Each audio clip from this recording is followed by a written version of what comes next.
Our terminal at St Pancras. The Community Secretary Eric Pickles said the change in policy followed advice from the Chief Medical Officer. A man from Hertfordshire who strangled his 11-year-old daughter has had his jail term cut from 20 to 17 years. Simon Thompson from Bushey killed Rebecca in her sleep, then tried to kill himself in a car crash. The 53-year-old who admitted manslaughter has now been told that his mental state wasn't taken fully into account at the time of sentencing. A Hertfordshire woman says her brother's cancer would have been noticed sooner if he hadn't had schizophrenia. Jean Kahn's brother Rodney died aged 55, and the charity Rethink Mental Illness says that people with schizophrenia are dying up to 20 years sooner than they should. Jean told Three Counties Radio she could tell when his life began to deteriorate. He was okay until his 20s, and then my father distanced himself more and more, so he saw less of him, and when he came out of prison, he was in and out of mental hospitals. That's when he started sleeping rough on the streets. I mean, I can remember asking him, where do you sleep? And he said, well, empty trains. You could sleep in empty trains then, and empty cinemas, and anywhere where he could just get his head down for the night. People living in a part of Abbots Langley claim a grass verge hasn't been cut all year. The Hillside Residents Association say the new Herts County Council contractors have refused to cut it. Ringway say they won't comment until they find out whether they're responsible or not. In sport, England beat San Marino 5-0 in their Euro 2016 qualifier at Wembley, and practice gets underway at 7 o'clock this morning our time for Sunday's Russian Grand Prix. Hertfordshire driver Lewis Hamilton leads the Drivers' Championship by 10 points with 4 races to go. The weather, a dry and bright start, but scattered blustery heavy showers will develop through the afternoon. A maximum temperature 17 degrees Celsius. And you can get the latest news and sport online at bbc.co.uk/Three Counties. Today on BBC Three Counties Radio. From 9. The JVS Show. With the big phone-in, the hottest topic of the day, and your consumer problems. From 12. Nick Coffer. Star of Monty Python and Fawlty Towers, John Cleese talks to me today about his life and career. From 3. Roberto Perroni. The best stories as they happen every single afternoon, and the greatest talking points. From 7. Mark Forrest. I'll bring you the best bits from everything that's been happening on BBC Local Radio. Today on BBC Three Counties Radio.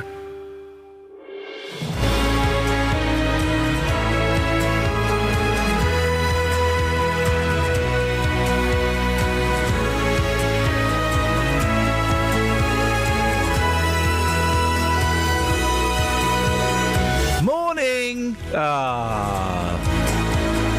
This is Iain Lee, BBC Three Counties Radio. It is Friday. It is cold. Very cold. I double-coated this morning. 2 coats. 2 coats. Coming up on the show this morning, mental health failings. The latest on Ebola. And Billy's coming in. Billy's going to come and co-host the last hour of the show. It's exciting, isn't it? Very exciting. That's the voice of Catherine Boyle. Yes. This is the voice of me, and then the next voice you'll hear is Alice Glossop. Hello. There we go, you see? Across beds. Can you tell who's new? This is One that sounds happy. Three Counties Yeah. Radio. You're lucky you're only doing this for a week. Friday, innit? Oh, you make me want to eat my own fingers with disgust. That's what I was going for. Yeah, it's disgusting. Bum. The sun struggles up another beautiful day, and I felt glad in my own suspicious way. Yeah, despite the contradiction and confusion, felt tragic without reason. There's malice and there's magic in every season. Final form and breakers are the poisonous surf. The other side of summer, to the burning forest and the hills of azure dirt. The other side of summer.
better be wide awake. For the foaming breakers are the boys in the surf. The other side of summer. See the burning forest in the hills of astroturf. The other side of summer. The might see the strolls, the absence of perfume, the casual killers, the military curfew, the cardboard city and the unwanted birthday. The other side of summer. The dancing was desperate, the music was worse. They bury your dreams, they dig up the worthless. Good night, God bless and kiss goodbye to the earth. The other side of summer. The other side of summer. The other side of summer. The other side of summer. The other side of summer. The other side of summer. The other side, the other side, the other side.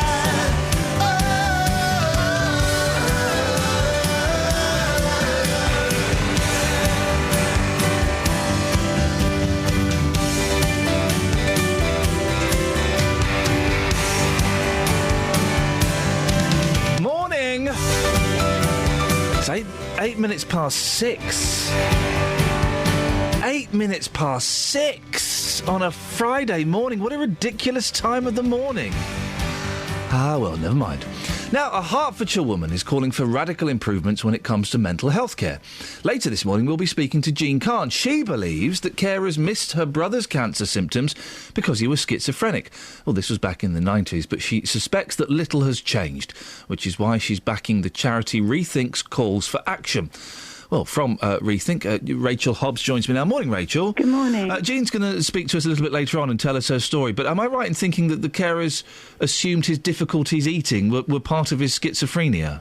Yes, absolutely. And we see this quite a lot where health professionals get so focused on the mental illness that they're treating, they actually miss really obvious signs of physical illness. And we know that people with schizophrenia actually die on average 20 years earlier than the rest of the population, and that's usually due to preventable physical illness. Now, is that because it's not been noticed by their current care team, or because they are unable or unwilling to go to the doctors to report physical ailments? It's a mixture of both of those things. We know that people with schizophrenia do have trouble accessing healthcare, but also when they get there, they're often not taken as seriously. So, for example, we've been told by people that when they go and see their GP to complain about a physical health problem, the first thing that comes up on their notes is this person has schizophrenia. And that really does impact on the way people are treated by the NHS. This happened back in the 90s, this particular story with Jean. Have things changed since then? Have they improved at all? I'm afraid they really haven't. As I say, people are still dying an average of 20 years earlier. People with schizophrenia are 3 times more likely to die from heart disease, 10 times more likely to die from respiratory diseases. The statistics are really shocking in this area, and a lot still needs to be done. What would you say to anyone who's got a relative in mental health care? Can they rely on the people they're looking at? Are there things that should be looking out for or listened for? Yes, absolutely. I mean, one of the big factors in the reason why people with schizophrenia have poorer physical health is the antipsychotic medication that they take, which are very strong drugs. And we often find that people aren't told about what the side effects could be, and they're not looking out for potential problems. So it's really important that when someone's prescribed antipsychotic medication, that they're given lots of information of what the potential side effects can be and what to look out for so they can spot things early. It's basic stuff like getting your blood pressure checked, having your weight monitored. One of the side effects of medication can be rapid weight gain, and that can obviously lead to a whole host of other physical health problems. So you're from Rethink. What are you doing about this? What's your plan of action?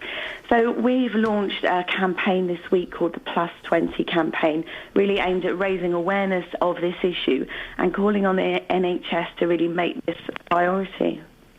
Well, listen, I wish you the very best of luck, Rachel, and thank you for joining us, as I said, at a ridiculous time of the morning. That's Rachel Hobbs from Rethink. We'll be speaking to Jean Khan later on. who suspects that her brother's cancer was missed because of his schizophrenia. 08459 455 555 is the telephone number. The Family and Lifestyle Hour. What? With Roberto Perroni. No. BBC Three Counties Radio. UKIP have got what do you call the members of Parliament? It's you shorten it to MP. UKIP have got an MP. Excited or dismayed? I was hanging out with, I think I can say this, hanging out is the wrong word. I was interviewing yesterday Stephen Wolfe, UKIP MEP, and their spokesman on migration. It was an interesting chap, and we had an interesting chat. Speaking of interesting chats, Alice, you've been quite good all week. Thanks. And then today you've blown it. I've ruined it. Yeah. I'm pretty sure I'm in the majority. I think you are in what I like to call the minority. The minority. Because you think... Well, tell me your views on Claire Balding. I think the word I used earlier was amazing. Yeah? And You standing by that? I stand by that. Why? Because she's just fantastic. Claire Balding? She's amazing. Yeah. I'm sure she's very pleasant. I'm sure she's a nice person. I also know for a fact she's quite dull. Why do you know that? Because I've seen her on telly and listened to her on the radio. But I don't Hello, think I'm she Claire is. Balding, and today we're at the swimming. Hello, I'm Claire Balding. Today we're at the tennis. Hello, I'm Claire Balding. Today I'm going for a walk through the countryside on Radio 4. I'm not massively keen on sport TV. Okay. And I don't think you are either. Okay, so what bits of her work, what parts of her She's just ooh? nice. She's friendly. She's, you know... I'm nice! What? I'm friendly! I never said that I liked you more than... You've never called me amazing. In fact, you called me something rude upstairs. It wasn't amazing. I don't know what you're talking about. You called me I can't even hint at what she said. But, you know, I'm sure she's nice, but nice is not... Nice doesn't cut it for you. It's bland. B-L-A-N and indeed D. Bland. 08459 455 555. We have to take this to the phone lines, I think. Claire Balding. And I don't want to be harsh about her, because I'm sure she's a lovely woman. And I'm sure she's delightful. I just don't get her being flavour of the month at the moment. And I don't get you thinking Not the month, just of the flavour of life. I was going to say life, but that seemed too much. What are you doing, Bob? I'm on next, so I thought I might as well come in now. No, we got. First of all, I'm having an argument with Alice. Oh, why are you arguing with Alice? Because she says that Claire Balding's amazing. She's work experience, though. Claire Balding's not work experience. She's actually got a contract with the BBC now. Oh, Alice. Yeah. Yeah, I know, but she called me Oh, yeah, fair enough. OK, carry on. which is disciplinary action if I were to report it. But then don't sit down, because I've got to do the travel and the news and a trail. I'm not going to put you off. I'll be quiet. You're putting me off. This is not amazing. 08459 455 555 is the phone number. Claire Balding, bland or amazing? Travel news for beds, cards and bugs. BBC Three Counties Radio. Looking across the cameras, it's looking rather quiet actually. The M1 is moving well, the A1M also moving freely. It is building up in Bricket Wood on the North Orbital Road, just at junction 21A for the M25. Checking on the A414, starting to build up around the Park Street roundabout. And on the trains, so far this morning, everything's running well across the three counties. Nicola Richards, BBC Three Counties Radio.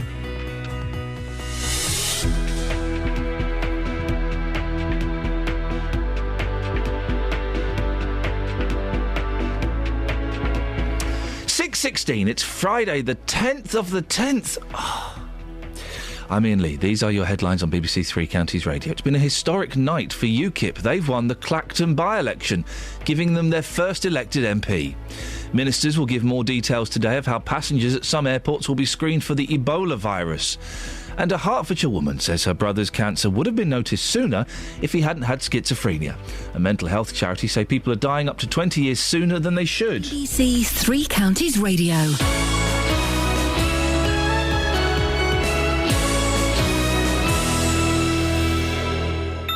Every weekday from 3. Good afternoon, welcome to the show. Local people. What's your story? Seems there's a law for them and then there's one for the press, and I disagree with what they're saying. Local views. In some cases, sort of 40% loss in value on their properties. Has Kelly and Luton got it right? There is a responsibility when you're...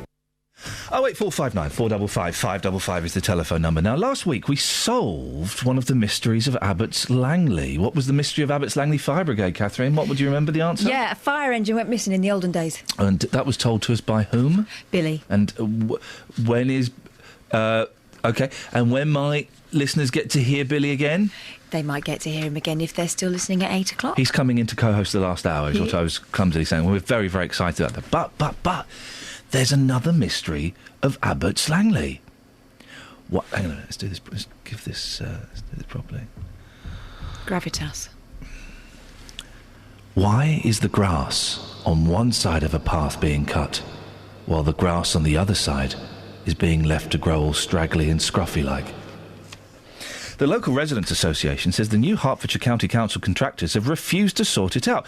Well, Catherine Boyle is our bush expert. People are not happy about this situation, are they? No, in fact, I spotted this in the local paper because there is a delightful picture of a woman pointing at the grass and looking angry. Oh, they are angry. There is a website of photos of people from newspapers pointing and looking angry at things. It's wonderful. Anyway, sorry.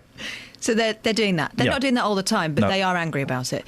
We've been speaking to a number of people on the Residents' Association. One of them, Peter Scott, told us that the grass hadn't been cut at all since the council gave the contract to Ringways 9 months ago. Ouch. Now, in his attempts to get this sorted, because that is his job as one of the members of the Residents' Association, he made some phone calls, and he says he's been passed from pillar to post from the County Council to the Borough Council to the Watford Community Housing Trust and then the Parish Council. Frustrating. He says this has never been a problem in the past, and Ringways are, and these are his words, being bloody funny about it. What's being done? It appears the Watford Community Housing Trust are fulfilling their side of the deal. In fact, when we rang yesterday, Peter Scott told us that they were cutting the shrubs back, which is their responsibility, which is why we're getting the kind of one side is being cut and one side isn't. But the new contractors, Ringway, it would appear, don't seem to be fulfilling their side of the bargain. We've had a word, and Kevin Carroll, the Ringway Divisional Manager, told us that they do cut the grass on behalf of Hertfordshire County Council on public roads in the Three Rivers, including there on the Hillside estate. The aim is to ensure the grass does not exceed 150 millimetres in length, which in practice means it's cut to 8 times a year, depending on the weather. But they haven't done it on this bit. Well, I mean, it's interesting that we get this, and then when we ask them to come on air, they won't come on air until they've worked out for sure whether they're responsible or not for cutting the grass in this particular area. So, where are they cutting it? I don't know. It's a mystery. We'll speak to Billy about it after 8. He'll know. He'll know the answer. I'm going to just do this. Call Not that one. If you hear a whisper, give us a shout. I did that to wind you up. BBC Three Counties Radio. Speaking of winding people up.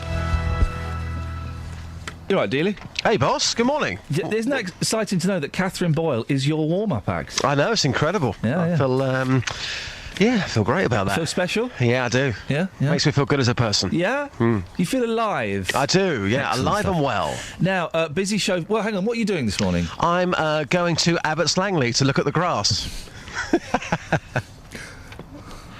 Don't get lost in it. Apparently some of it's thigh-high. Yeah. People are furious, absolutely outraged. We'll go and find out about that. Maybe delve into the world of Claire Balding as well for us. But... you have really come along as a young presenter here at BBC Three Counties Radio. Why, thank you. And I'm always keen to promote new talent. That's why we'll be playing the BBC introducing track later on. Absolutely. And you have put together a little... Well, on Fridays we have a little theme tune, the R. Kelly remix to Ignition. Yeah. And I know you're a big fan of R. Kelly, isn't you? Absolutely. I mean, following the success of Dexys last week, Come On Eileen, we did a mini documentary about the track, and we proved that people on the streets I don't know if 1 minute 57 counts as a mini documentary. A mini-mentary, if you will. We told you about the history of the song, where it got to in the charts. Yes. We told you everything that you needed to know in 90 seconds. Beautifully rounded up. Well, today's track we've picked is R. Kelly Ignition, a huge hit back in the 1990s. We are going to play the song in full very soon, but here's why the song is still so special to so many people. Here's some history, and also me, Iain, taking it to the streets. Take a listen.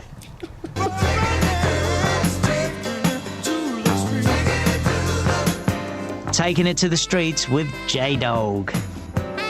Robert Sylvester Kelly, the king of R&B. When clubs spin the intro... Now, usually I don't do this, but, The Massive say things like this. Wicked tune, man. Respect. Take me to the dance floor now. Just like a drug, some people cannot start their weekend without it. He spent a month at number 2 in America, being cruelly denied a chart topper by gangster rapper 50 Cent's In Da Club. Well, here he went one better, becoming his second UK number 1 after I Believe I Can Fly. But does the song/tune still resonate on the streets today? Is the Pope a Catholic? Is a banana yellow? I think you know the answer, guys. Henna, what's the soundtrack to your weekend? R. Kelly. Yeah, like, gets you, like, mellow. Yeah, good vibes. Yeah, it's a great song, mate. Great song. Is that the sort of song that you bump and grind to at weekends? Yeah, with the missus, mate. You get worried about things. Yeah. Just revive yourself. That's what it is. It makes you revive yourself. I never quite realised Ignition had that much power. It's amazing. Really appreciate your time. Thank you. And lastly, a special mention to this fella, who was listening to chilled trap on the streets via his boogie box. When he heard me mention Ignition, he flicked his iPod and played it to passers-by. Here it comes. This is quite incredible. Now, usually I don't do this. Oh, yeah! Come on! High five moment. R. Kelly, the man who gave us 3 minutes and 7 seconds of music pleasure that still tingles the spine even now. Respect to you, R, officially the most successful R&B artist of all time. Now, usually I don't do this, but, go ahead on, break them off with a little previews of the remix. Now, I'm not trying to be rude, but hey, pretty girl, I'm feeling you. The way you do the things you do reminds me of my Lexus cool. That's why I'm all up in your grill, trying to get you to a hotel. You must be a football coach, the way you got me playing the field. So, baby, give me that, and let me give you that. Running her hands through my fro, bouncing on 24s. Why they saying I'm ready? It's the remix to Ignition, hot and fresh out the kitchen. Mama rolling that body, got every man in here wishing. Sipping on coke and rum, I'm like, so what, I'm drunk. It's the freaking weekend, baby, I'm about to have me some fun. Bounce, bounce, bounce, bounce, bounce, bounce, bounce, bounce, bounce, bounce. Come on. Now it's like murder, she rolled. Once I get you out them clothes, privacy's on the door, but still they can hear you screaming more. Girl, I'm feeling what you're feeling. No more hoping and wishing. I'm about to take my key and stick it in the ignition. So give me that, let me give you that. Running her hands through my fro, bouncing on 24s. Why they saying I'm ready? It's the remix to Ignition, hot and fresh out the kitchen. Mama rolling that body, got every man in here wishing. Sipping on coke and rum, I'm like, so what, I'm drunk. It's the freaking weekend, baby, I'm about to have me some fun. Crystal popping in the Stretch Navigator. We got food everywhere, as if the party was catered. We got fellas to my left, honey's on my right. We bring them both together, we got juking all night. Then after the show, it's the after party. Yeah, and after the party, it's the hotel lobby. Yeah, around about 4, you gotta clear the lobby. Then take it to your room and somebody. Can I get a? Can I get a? Running her hands through my fro, bouncing on 24. Come on, why they saying I'm ready? It's the remix to Ignition, hot and fresh out the kitchen. Mama rolling that body, got every man in here wishing. Sipping on coke and rum, I'm like, so what, I'm drunk. It's the freaking weekend, baby, I'm about to have me some fun. It's the remix to Ignition, hot and fresh out the kitchen. Mama rolling that body, got every man in here wishing. Sipping on coke and rum, I'm like, so what, I'm drunk. It's the freaking weekend, baby, I'm about to have me some fun. Come on, girl, we off in this Jeep, fogging windows up, blasting the radio in the back of my truck, bouncing up and down, stroke it round and round to the remix. We just thugging it out. Very rude. That was. Thank you for that. We'll play that to Billy. I think that. I think we need to. That was very, very funny. Isn't he fun? Isn't he good, eh? You'd have thought. All these years he's been being a massive plum, and then he knows how to work a computer. There's a reason why he takes those books of lists on his holidays. He can just do that nonsense. 08459 455. Thank you for that, Justin. 08459 455. 555 is the telephone number. In a few minutes, Catherine and I will be going through the papers. Although I warn you, you can join in if you want to, listener. There isn't much in the papers, is there? There's a few things. I think this is interesting, but I'll keep my powder dry. You're teasing us. Yeah. There's something interesting in the papers. Well, one thing. Yeah, there is literally one... hang on, that's the page I folded over. Yeah, but you're probably looking at that. I was looking at that. Victims hail son porn law victory. No, I wasn't. What was the one you were looking at? That one. Well, I can't read it. 1 in 4 kids get tablet by age 7. My story. Oh. I'll be. If you want to hear me talking about... Which of these newspapers is all right, yours? you do it. No. You'll do it so much better. No, you do it. You'll do it so much better. No, you do it. You do it. You'll do the voices and everything. I will. I'll get proper Irie. You do it. No. I don't want to look at it anymore. Look at it. No. Go on, look at it. It's been spoilt for me. Look at it. No, it's ruined. Look at it. You ruined it. Lift up your eyes and look at it. I won't. 08459. This is going to go well. 08459 455 555. Where do you stand on Claire Balding? Don't say her throat. I think she's super. Why? Because... when her book was out the other week, you were being really rude about I don't like reading sports books anyway. And I don't like sport. But I think go Claire Balding. I think she's great. I just think... she's no more boring than the blokes. It's a fair play. Oh, there are boring blokes, yeah. I mean, but we find sport dull. If you like sport... She doesn't just do... Look, Alice doesn't like sport, and yet you like Balding. Yeah. So what do you like her for? Don't just say because she's nice. But that's my response. I think she seems very likeable. My nan is nice. Do you like her? If I met her, I'm sure I would. You wouldn't have. What? She's dead. It'd be weird. Being nice isn't a reason to be liked. No, actually, it's not. It's not a reason to be liked. Okay. Well... no one's phoned in to back you up. She knows about the GGs. No one's phoned in to back you up. Exactly, because haters gonna hate.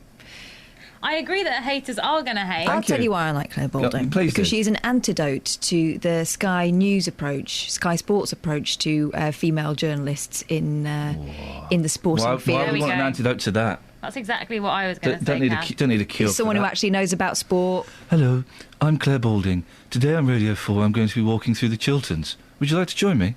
I would, actually, yeah, yes. I would love to join her. Well, you can go, and I'm going to sit at home watching real sports. I don't even like sports. Why are you doing that to yourself? Hello. You don't even like Bake Off, though. Come on, get your boots on and come for a walk. It'll do you good. Hello, I'm Claire Balding. Today, me and my dog Skip are going to be going canoeing through on the Lake District. Would you like to come? Great. Sounds like fun. I get my waterproofs. Rubbish. Travel news for beds, cards and bugs. BBC Three Counties Radio.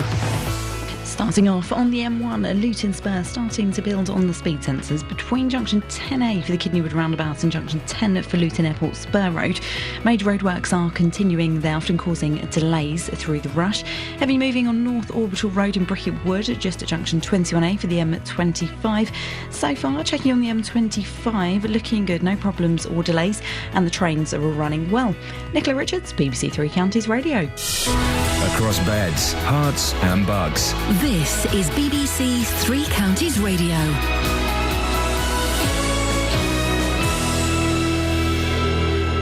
It's 6:30, I'm Simon Oxley. It's been an historic night for UKIP. They've won the Clacton by-election, giving them their first elected MP. UKIP also came a close second in the traditional Labour seat of Haywood and Middleton in Greater Manchester. Ministers will give more details today of how passengers at some airports will be screened for the Ebola virus. And a Hertfordshire woman says her brother's cancer would have been noticed sooner if he hadn't had schizophrenia. A mental health charity says people are dying up to 20 years sooner than they should. Three Counties Sports. BBC Three Counties Radio. England beat San Marino 5-0 in their Euro 2016 qualifier at Wembley, with Wayne Rooney, Danny Welbeck and Andros Townsend among the scorers. Here's manager Roy Hodgson. It was really much attack against defence towards one goal, but we half knew that anyway, and we knew that if we kept at it, kept doing the right things, and we got a goal or two, it would open out and more chances would develop, and that's exactly what happened. Northern Ireland manager Michael O'Neill has criticised Watford for replacing Billy McKinlay after just 8 days. McKinlay quit his role as O'Neill's assistant to concentrate on the head coach role at Vicarage Road.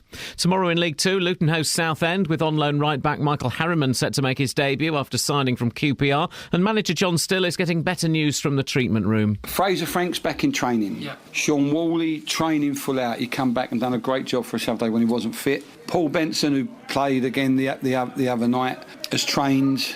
Curtly Williams trained today. Paul Connolly trained a little bit of today. But they're all there or thereabouts now.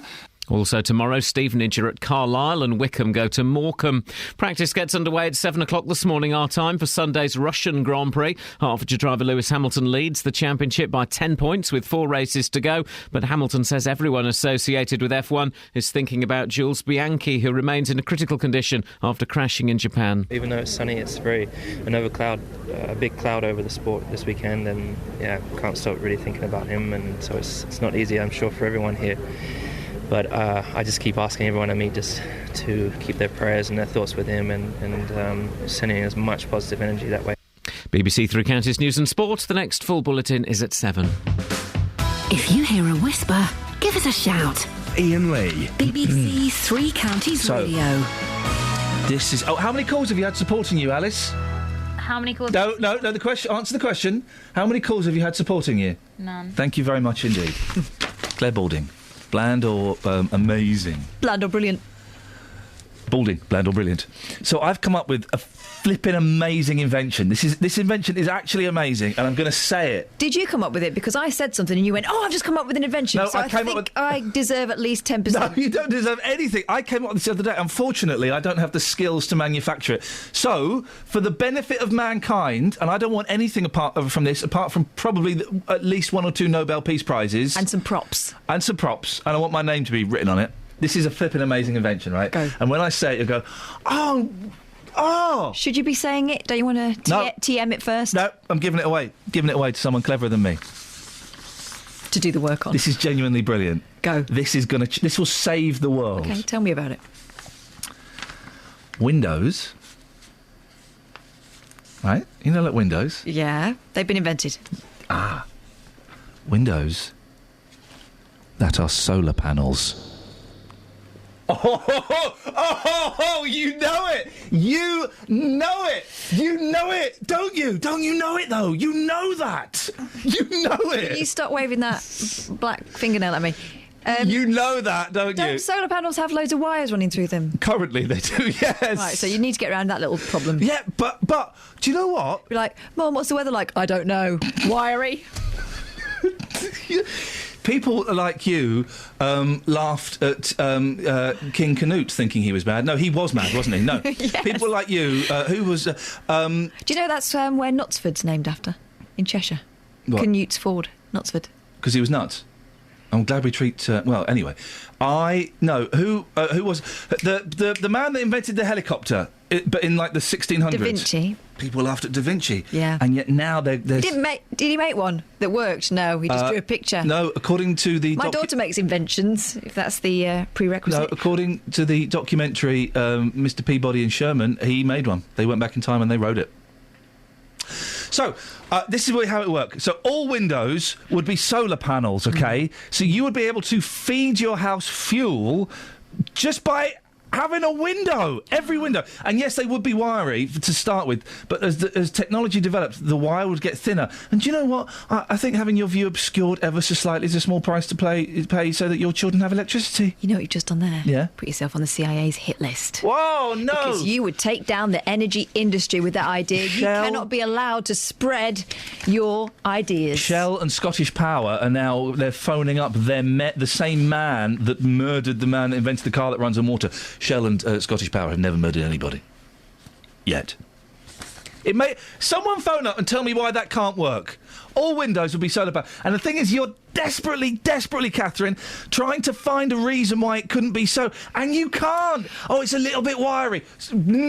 I've come up with a better invention. 08459 455 555 if you want to give me £1 million. Yes. It's this. Yeah. I came up with this years ago. It's not been done yet. Yeah. Right, you get a standard shape sofa. I feel you're making something up. No, really, this on is the true. spot. You're riffing. I'm just waiting for you to hit me with the... you're going to Alan Sugar this, but okay. I'm going to try it anyway. Okay, go. Or Dragon's Den it. Yeah. You get a nice shaped sofa, one you'll be happy with for the rest of your natural life. I love it, yeah.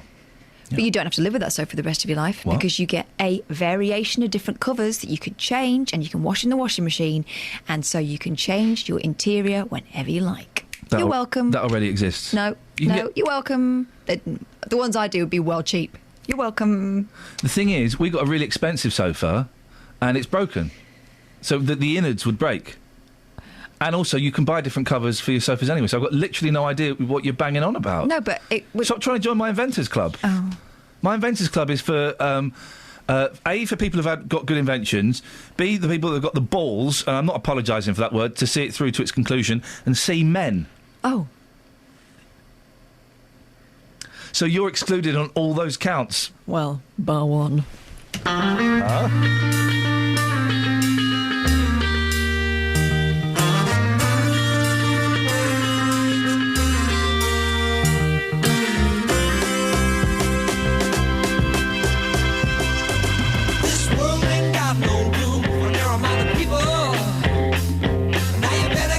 Cause the change is about to come.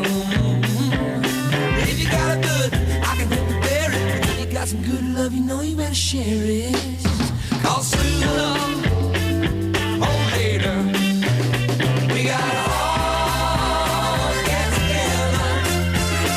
We gotta all get together. Sing the song. We gotta all get together in this world.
Put your hands together and sing. We gotta all get together. We gotta all get together. We gotta all get together. We gotta all get together. We gotta all get together.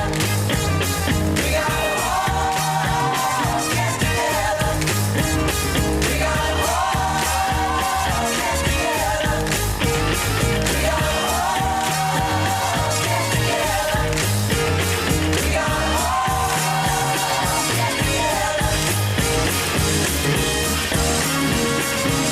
Paul Revere and the Raiders. Quite good. That's good, that one, isn't it? Yeah. Hey, see, they're a good band. That sounded like a happy party. Wait. Oh, it's turning into one of those parties. Yeah! We'll be listening to that all the way up to Salford. Just that song on a loop. Okay. 3 hours of that. I'm hoping I can hear the sound of solar windows being made now. And I don't mind giving that away. I've got a better idea. I'm like Jesus. Solar bricks. Huh? Don't have to worry about being able to see through them, do you? Bricks are traditionally red. Yeah, well, we can make them red. I don't think Yeah, you can make them red. Make them whatever That's colour you fantasy. like. That's fantasy. That's pure fantasy. Well, so's your no. solar panel without any wires in it. No, it's not. Mine is based on science. What if your window's got... mine's got, like, the lines across it. You know, the line down and then, like, 2 or 3 lines across it. Make them into the solar bit. Thanks very much. Cheers. Yeah, I'll sit back, unplug from the grid and let my windows power my house. Yeah? Yeah, good luck with that. Thank you very much indeed. Alice, how many calls have you had supporting your theory that... balding is brilliant. Balding is brilliant. One. Well, let's hear them. Let's go. I can't talk till after 7:15. Oh yeah, because you've not got. No, it was yet. Dave Luton. Right, she's got so much to learn, hasn't she? She's got so much to learn. Support is support. That counts as a minus vote. Anything Dave says, we go into the negative, and it means he's. Oh dear. What you got in the papes? This first e-cigarette TV adverts from next month. The first TV commercial showing electronic cigarettes will be shown from November the 10th. It was announced yesterday. But the adverts will not be allowed to target young people. Oh, damn you, newenergytechnologies.com! What's happened? They've done solar windows already! All right, Google solar bricks. Yeah, that's a good point. Go on, sorry, I'll let you buy in. OK. I'll let you buy the company. All right, yeah, how much? 2 million. Oh, sounds like a bargain. OK. Right, go.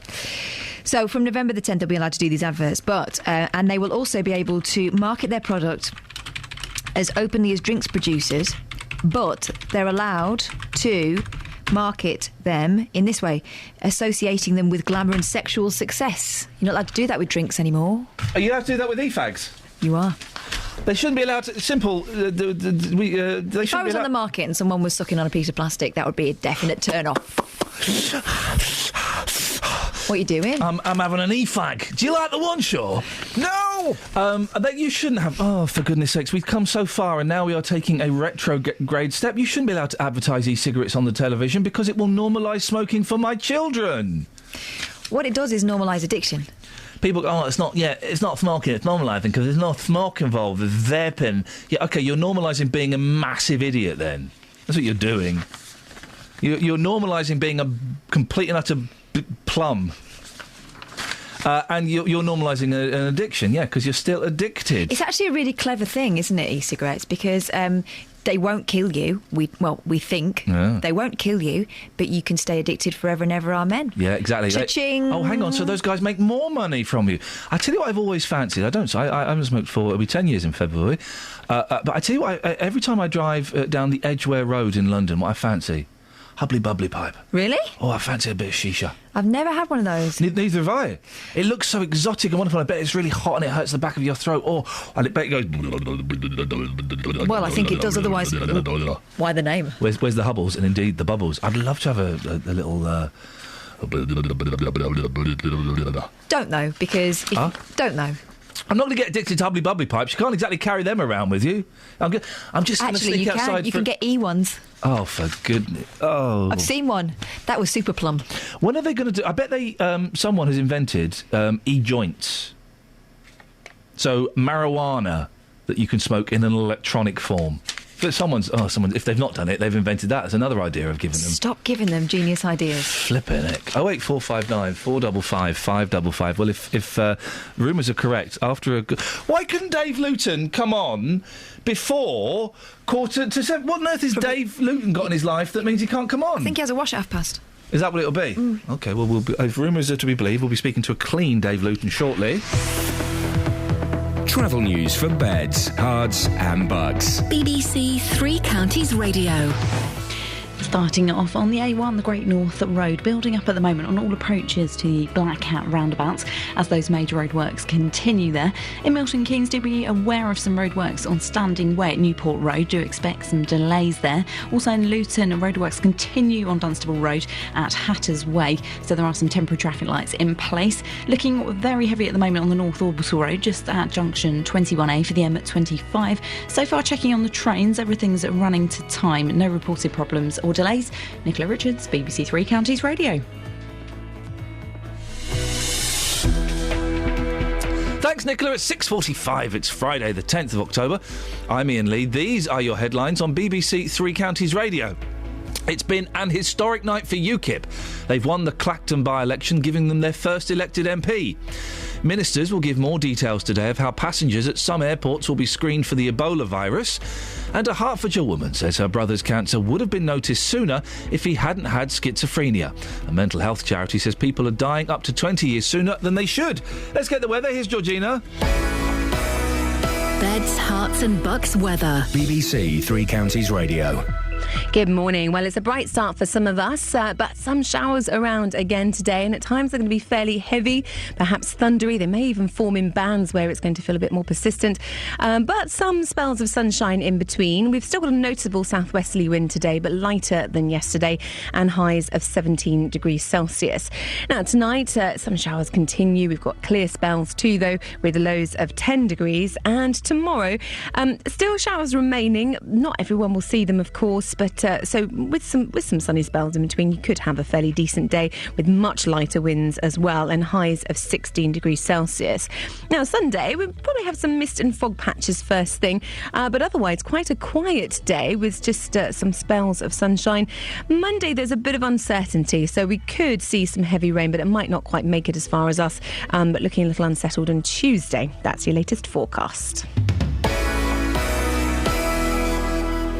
BBC Three Counties Radio's big tour of beds, hearts and bucks. It's full of lots of green spaces, lots of parks, lots of things for people to do. I never really thought about leaving. Bought me houses here and that's it. All this week, we're exploring Stevenage. I've never found anywhere that has so much to offer. I do enjoy the old town. It does have a historic atmosphere to it. Telling everyone about where you live. Beautiful local place to walk our dogs around and enjoy the area. The parks and the gardens are fantastic. It's very clean, it's very friendly. The big tour of beds, hearts and bucks. Our town motto is the heart of a town lies in its people. If we didn't have the people, we wouldn't have this fantastic town. From BBC Three Counties Radio.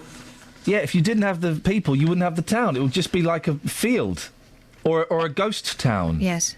So, duh. No one says duh anymore. Duh. No. Probably not allowed to. Kids aren't made to wear dunces caps in the morning at school if they've said something stupid. I know, probably not allowed to. If a kid says something stupid or gets an answer in maths wrong, make them stand in the corner, shame them. Mm-hmm. Could stand up and tell everyone why they got it so wrong. Exactly. What you got? A massive Make fish. them stand on one leg. A massive fish head. What paper's that That's what from? I've got. I know you have, but since you had that haircut again... This is the eye, I think. Hang on. I've never... Yeah, the eye. Never heard of that paper. Okay. Yeah, it's the eye. Yeah. And it's a bluefin tuna.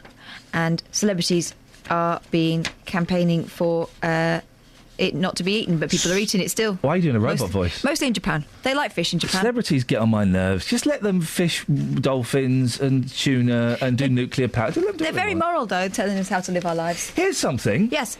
How many stars are there in the world? Oh. This is a good question. In the world, not the sky. No, in the watching world. Brian How many Cox stars? Last night. It's an infinite number. There's an infinite number, aye.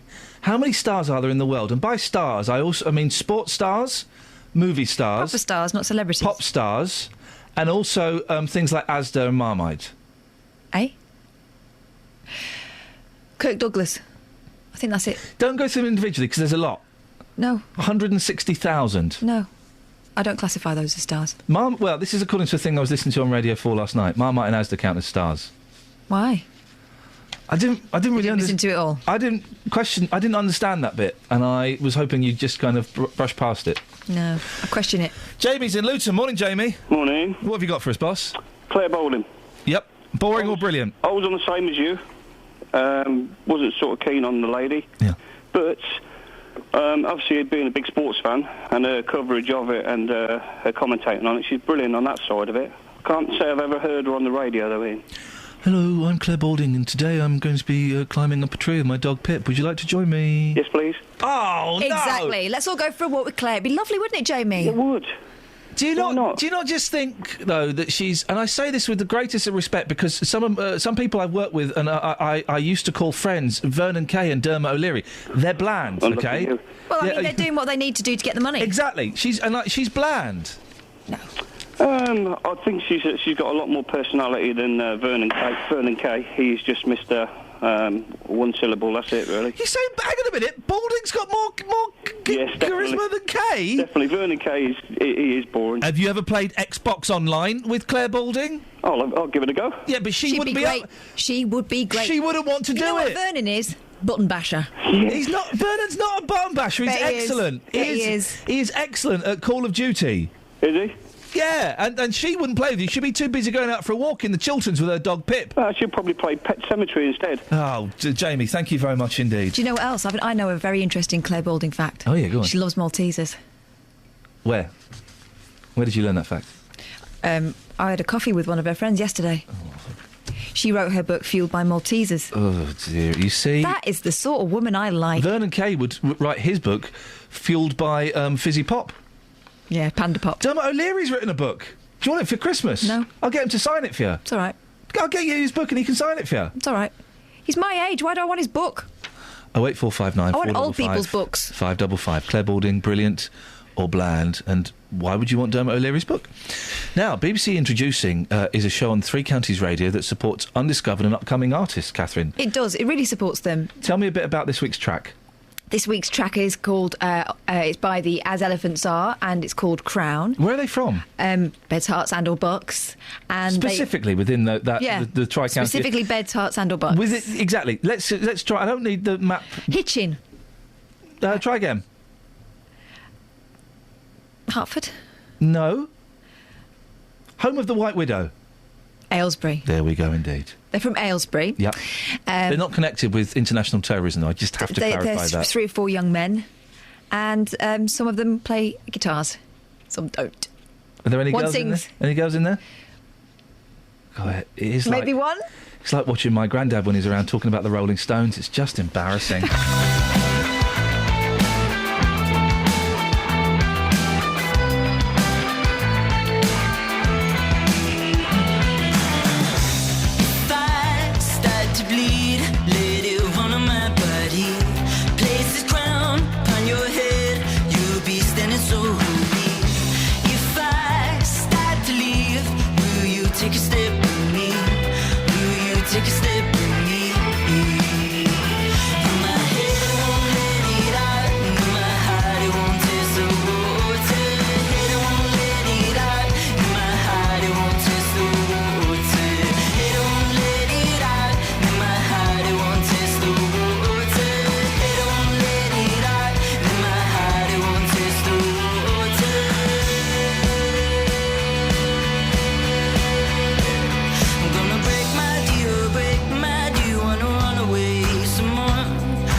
We could talk Or we could play a really good song.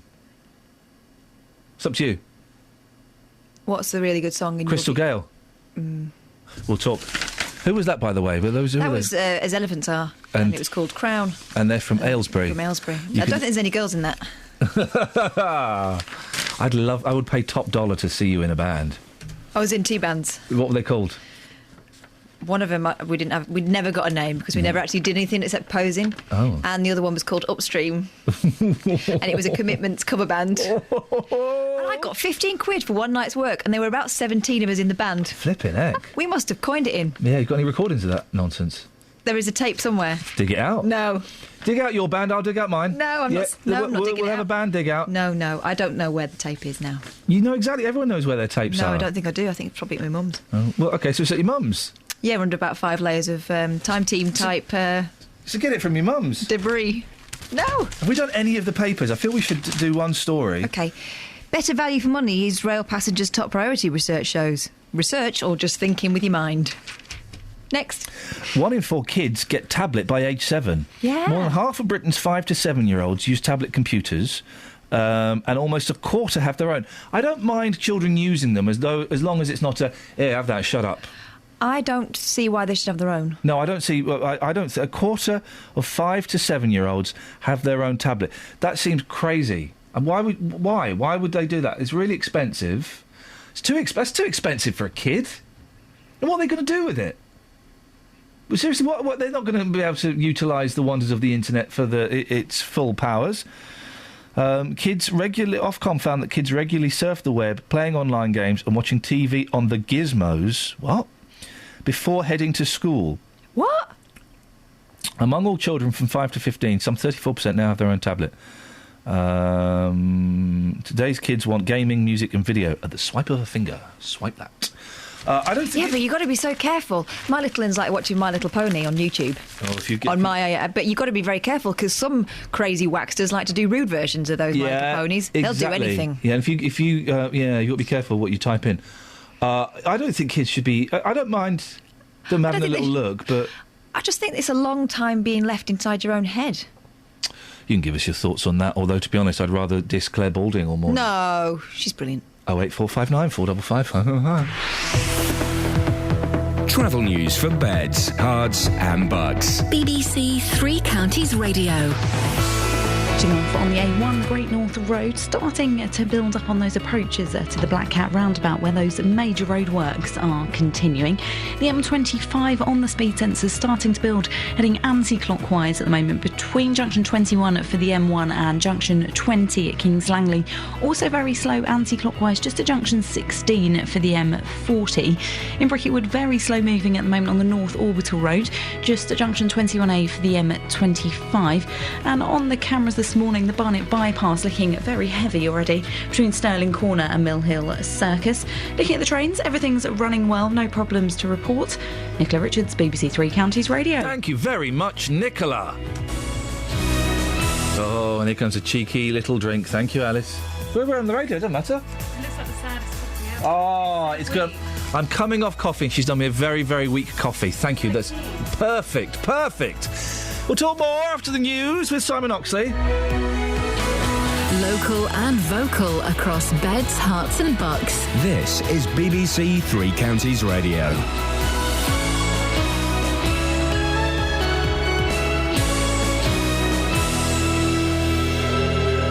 It's 7 o'clock. The headlines. First elected MP for UKIP. Airports to screen for Ebola. And Hertfordshire woman's mental health warning. BBC Three Counties Radio. It's been an historic night for UKIP. They've won the Clacton by-election, giving them their first elected MP. Douglas Carswell, who defected from the Conservatives, retook the seat with 60% of the vote. UKIP also came a close second in the traditional Labour seat of Hayward and Middleton in Greater Manchester. Labour's majority was cut to just 617. Here's the BBC's political editor, Nick Robinson. UKIP has made a historic breakthrough in Westminster just a few months after winning a national election for the European Parliament. When Douglas Carswell takes his seat in the Commons next week, he will serve not just as a permanent reminder of the Prime Minister's miscalculation, but as a temptation to his old allies on the Tory benches to follow suit. Ed Miliband can't relish any of these Tory troubles, though. Although Labour held on to its seat last night, it did so only just and with a vote share scarcely bigger than Gordon Brown secured at the last election. Ministers will give more details today of how passengers at some airports will be screened for the Ebola virus. Checks will initially take place at Heathrow, Gatwick and the Eurostar terminal at St Pancras. The Community Secretary Eric Pickles said the change in policy followed advice from the Chief Medical Officer. A man from Hertfordshire who strangled his 11-year-old daughter has had his jail term cut from 20 to 17 years. Simon Thompson from Bushey killed Rebecca in her sleep, then tried to kill himself in a car crash. The 53-year-old who admitted manslaughter has now been told his mental state wasn't taken fully into account at the time of sentencing. A Hertfordshire woman says her brother's cancer would have been noticed sooner if he hadn't had schizophrenia.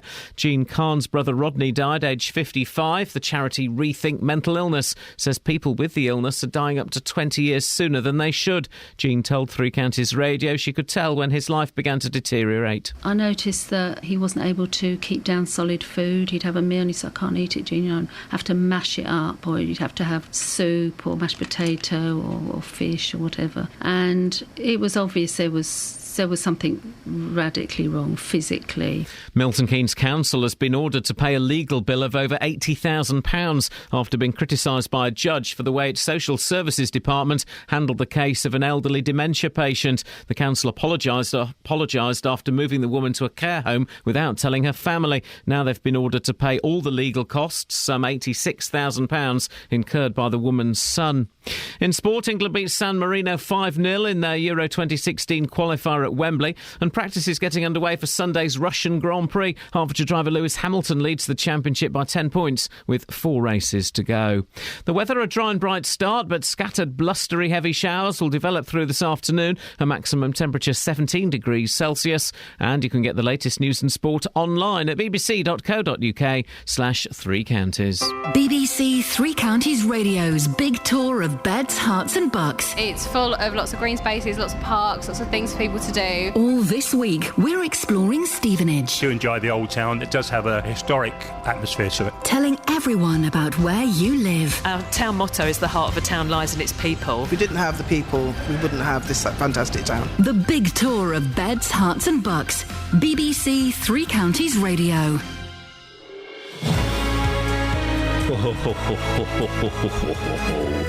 This shiz just got real. You will never believe who is following me on Twitter. Sing hosannas.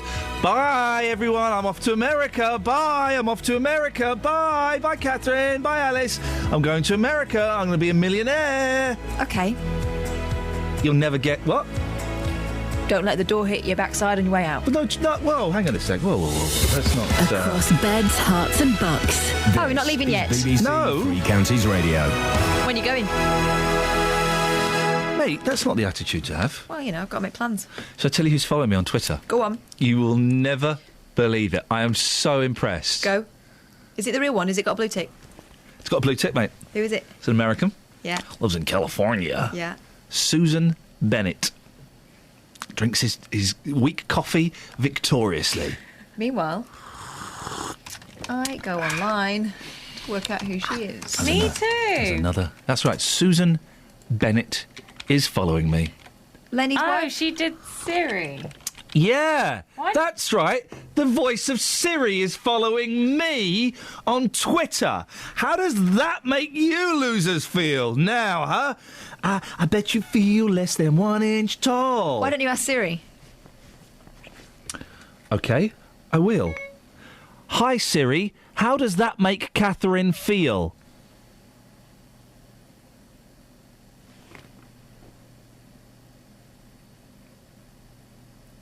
It's going really well. That is how I feel, actually. OK, well, so she's... OK, well... Oh. Let me think. This may not be... web search turned this up. It says... I tell you what's come up here on my screen. How does that make Catherine feel sexy? Now, that was at no point...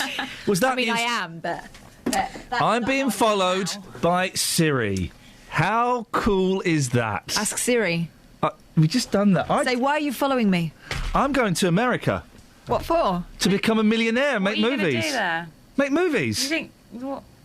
How? She's a voiceover artist. She's Siri. I know, but she's not. She knows everything. Not a casting director. She lives in Los Angeles. She's a really success. Why are you trying to wee on my chips?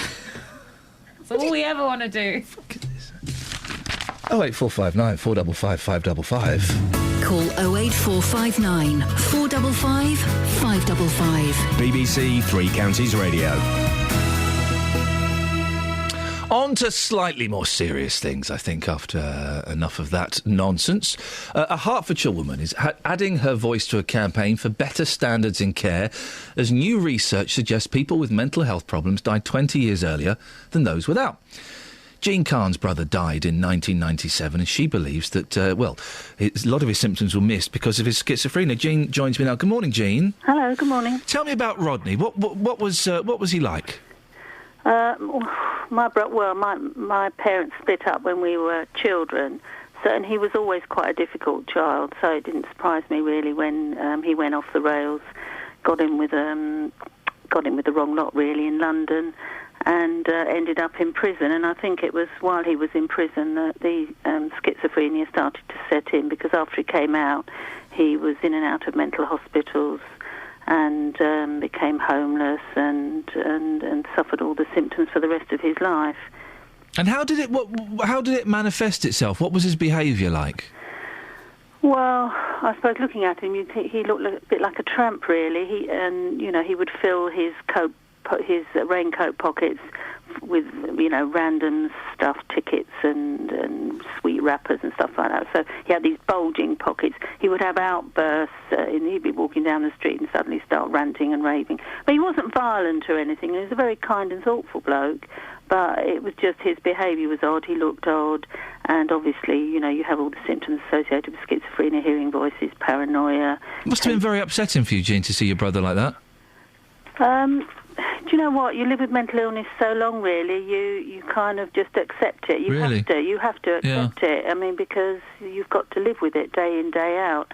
So, obviously it's upsetting. But you became desensitised. So I suppose you would, otherwise it would you'd be pulling your hair out, wouldn't you, really? Well, yeah, you have to live with it, don't you, over a lifetime, really, once it starts. He ended up living in a residential care home, didn't he? He did. It was a small home, just, I don't know, maybe 20, 30 people. Probably about 20. There was one for men, one for women. He had a girlfriend in the house next door. So, he had a very, very humble life, very poor, didn't have anything to his name, really. I mean, he had an apprenticeship as a tailor at one time on the edge of Savile Row. So you could always ask him to sew up a hem, and he always kept a needle under his lapel. So, he did have a life before he went into prison. He was a bit of a teddy boy, and he was quite smart and stuff. But then, once you're diagnosed with schizophrenia, I mean, it becomes a lifelong illness and all these symptoms that go with it. Tell me about the cancer, Jean. Well, he used to come, although we didn't grow up together, in an odd kind of way, our family always stayed in touch, which I suppose in a dysfunctional kind of way was quite nice, really. So he would come, I live in Hertfordshire, he would come all the way across London to see me every Thursday without fail for years on end, and I was his next of kin and his guardian in a way after my parents died, one after another. So I had a kind of say in his treatment, really. So when he phoned me up in a panic, and he couldn't eat, basically. He couldn't keep down solid food, and he would come and see me, and he'd say, "Oh, don't cook me anything, I can't keep it down." And so I might give him soup or mash up potato and stuff like that. And he might be sick if he couldn't get it. And I thought, that's there's something physically very, very wrong with him. And I said, have they done anything? And he said, I think they might want to put me back into the mental hospital they used to put him under section, really, so he'd be on there in mental hospital for maybe years, really, or at least months on end. And and I'd made a vow that I wanted to keep him out of mental hospital and out of prison because it was so institutionalised, it was so pitiful. And so I phoned up, really, and I said, look, there's something really, really physically wrong with him. You need to do some examinations anyway. So he went to the General Hospital, Mayday Hospital, in Croydon, and he underwent some tests, and then the doctors came round and said he had terminal. It was in the last stages of esophageal cancer. And I remember saying, what's the prognosis? And he was sitting there quietly listening, and I thought, oh, maybe, you think, don't you, 2 or 3 years or 10 years or whatever with treatment, and we were told that it was maybe 3 months, maybe 6 months. You were lucky if you get a year. So, oh my gosh, Oh, Jean. But he was. So he stayed in the hospital being treated in a general ward, and he liked that. He didn't mind being in hospital, but it was a general hospital. He was being treated for cancer. He didn't shout, and that surprised me, because I thought if he starts kicking off and shouting, which he did quite a bit, I thought, oh, maybe they will put him in a mental hospital, because it's going to alarm the other patients. But he didn't. He was really well behaved. And then one day because he loved his bus pass, it gave him a bit of freedom to go around London free and all the rest of it. And the nurse said he just took his bus pass in his hand, reached out for it, the colour drained from his face, he clutched it to his chest, and he died. And that was only maybe, I don't know, 5 or 6, even 4 or 5 weeks after he was diagnosed. So it was very, very quick. It went undiagnosed basically, and right until the 11th hour. Well, this is what a sad story. This is what I was going to say. The care home. What he complained of being sick, but was ignored, or they didn't spot anything, or. I think maybe there's an attitude, isn't there, that even now, really, I mean, that was 1997, but even now, if you present with physical health symptoms, it's often dismissed as part of the mental illness. And in some cases, it may be psychosomatic, but in other cases, it blatantly isn't, So they may have thought he might be having side effects to the medication. I don't know what they thought, but... I mean, I know I had to ask for these physical examinations to be done. And, I mean, the outcome would have been the same. Whichever hospital he'd gone into, he would have died quite rapidly. But, and he used to wear very baggy clothes, second-hand clothes, and they were miles too big for him. Maybe they didn't see how skeletal he was. I mean, he was. What do you want to see change, Jean? How would you like to see things improved? I think really there needs to be more integration between the medical services in this country and the mental health services, so they speak to each other. But at the moment, you've got the medical health services and psychiatric services are completely split. And maybe some psychiatrists, they're overemphasizing on mental health to the exclusion of physical health, and maybe they don't have the skills to offer an opinion on physical health symptoms, so they dismiss it as psychosomatic, and so consequently you don't get the examinations that you should have. And in a way, it's a kind of stigma, really, and a discrimination against people who are mentally ill within the healthcare system. So.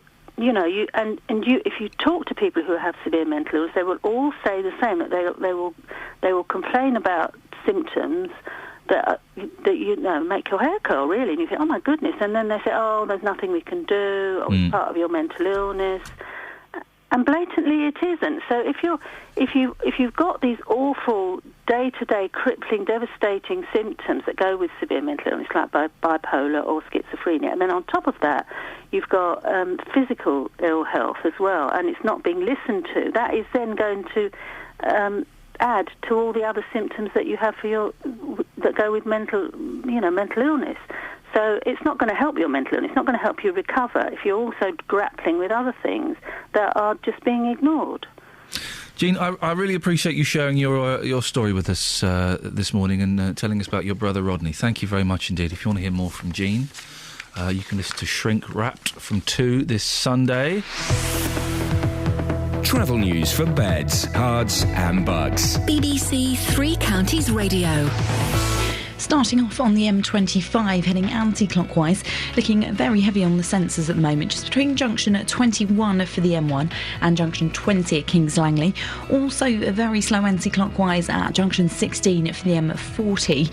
taking a look at the cameras in Boreham Wood and the Barnet bypass, it's looking slow at the moment, heading southbound between Stirling Corner and Mill Hill Circus, and building a bit on the M25 between junction 25 at Enfield and junction 27 for the M11. Some major roadworks are continuing there, causing delays. Nicola Richards, BBC Three Counties Radio. Thank you very much.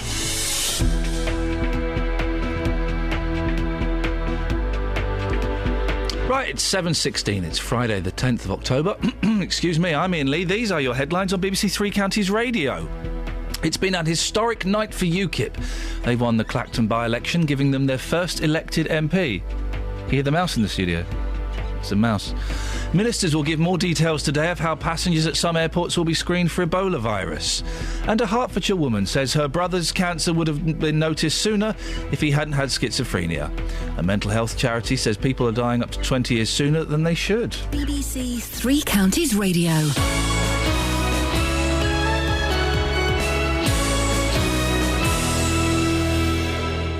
Every weekday morning, local opinions. Well, I think it's a very difficult proposition. You really cannot allow your heart to rule your head. Local stories. I wanted to call my house Hardcore Mansions. They refused that on 2 separate occasions. I wasn't leaving the house through the fear as to what I would find when I came back. Local life. I bought a car within 3 months. It's rusty. They said that the deposit would be forthcoming. It wasn't. The JVS Show. Weekdays from 9 on BBC Three Counties Radio. Oh, yeah, BBC Three Counties Radio. I'm singing because I've not queued up the next thing yet. Morning, Just! Morning, boss. How about, how are you doing this morning? I'm doing very well. How are you? Is it still really cold out there? Because I was double coating it this morning. Do you know what? Yesterday was absolutely freezing. This morning, here in Abbots Langley in Hertfordshire, it's not too bad. I've got my leather jacket back on. I look like the Fonz. Mate, you do look like... Yeah. I was trying to work out the weekend who is the British Fonz. It's me. I think... Well, it's either you or David Essex. It's one of the two. It's one of the two. I'm liking that vibe. Now, listen, serious matters here, Justin. Abbots Langley, it's like the Bermuda Triangle of the Three Counties.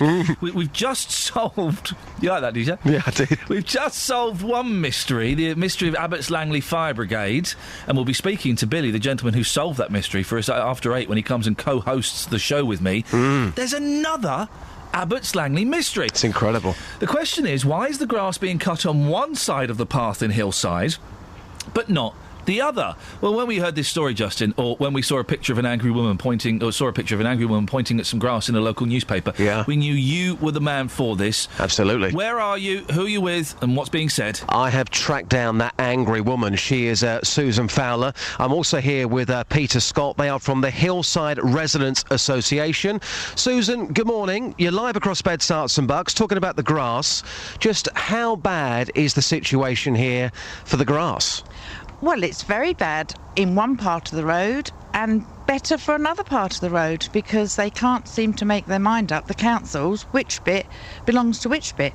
I've been driving around the estate here, so some of the grass is cut, other parts aren't cut. How angry are local people? Are people genuinely angry about grass? I know, I laughed when people kept saying to me, you're doing an article about grass, but yes, people are proud of their area, and to the point that a lady spoke to us the other day who had stopped paying her council tax because she thought that went towards having her grass done until we explained no, and people are doing a war dance. So yes, I am that angry lady because I'm a voice. And how long has this been going on for? Well, it hasn't been done this year, and according to the authorities, it gets done at least 8 times a year, depending on the weather, and I don't believe it's been done at all. So we're now in October. You believe the grass hasn't been cut here in this area for the entire year? Yeah, and except for the bits that come under, a certain area, and that gets done. OK, let's bring in the Bulldog. That's your nickname. Peter Scott. Peter, again, thanks for your time this morning. You've been ringing a whole host of relevant authorities. Why have we got this problem here in the first place? It seems quite confusing. I would have thought you come along, you cut the grass, it's quite simple.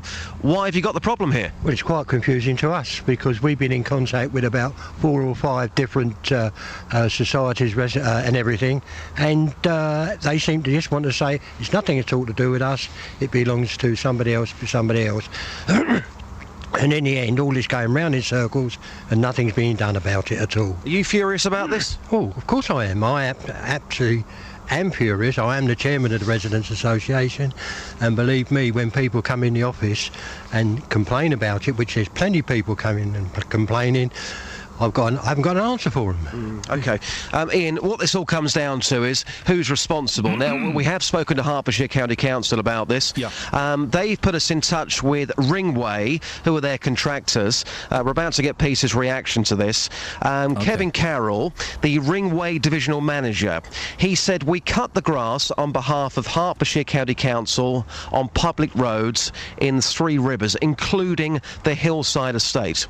The aim is to ensure the grass does not exceed 150 millimetres in length, which in practice is 6 to 8 times a year, depending on the weather. Now, they won't come on the show this morning because they're trying to work out again who's responsible for what area, but that's the best we've got this morning in terms of a response for you and the local people. What would you like to say to that? It's not good enough. It's absolutely not good at all. In the end of it, we pay our rent rates and everything else to the county or whatever, and we expect the job to be done. And it's quite simple. It hasn't been done for a year. It's no good them saying it's nothing at all to do with us, right? The whole problem is they can't organise anything. OK, leave it with us. More work to do. And lastly, a quick word with yourself as well. Susan, we've got Billy coming in later on to co-present the show with Iain for the last hour between 8 and 9. Billy from Abbots Langley. He's something of a local legend round here, isn't he? Well, so I've heard. I've heard him on 3 counties. I don't know him personally, so I'm looking forward to meeting him. Yeah, got plenty of stories. I think I better go and put the kettle on, don't you? Thank you very much. And Claire Balding, boring or brilliant?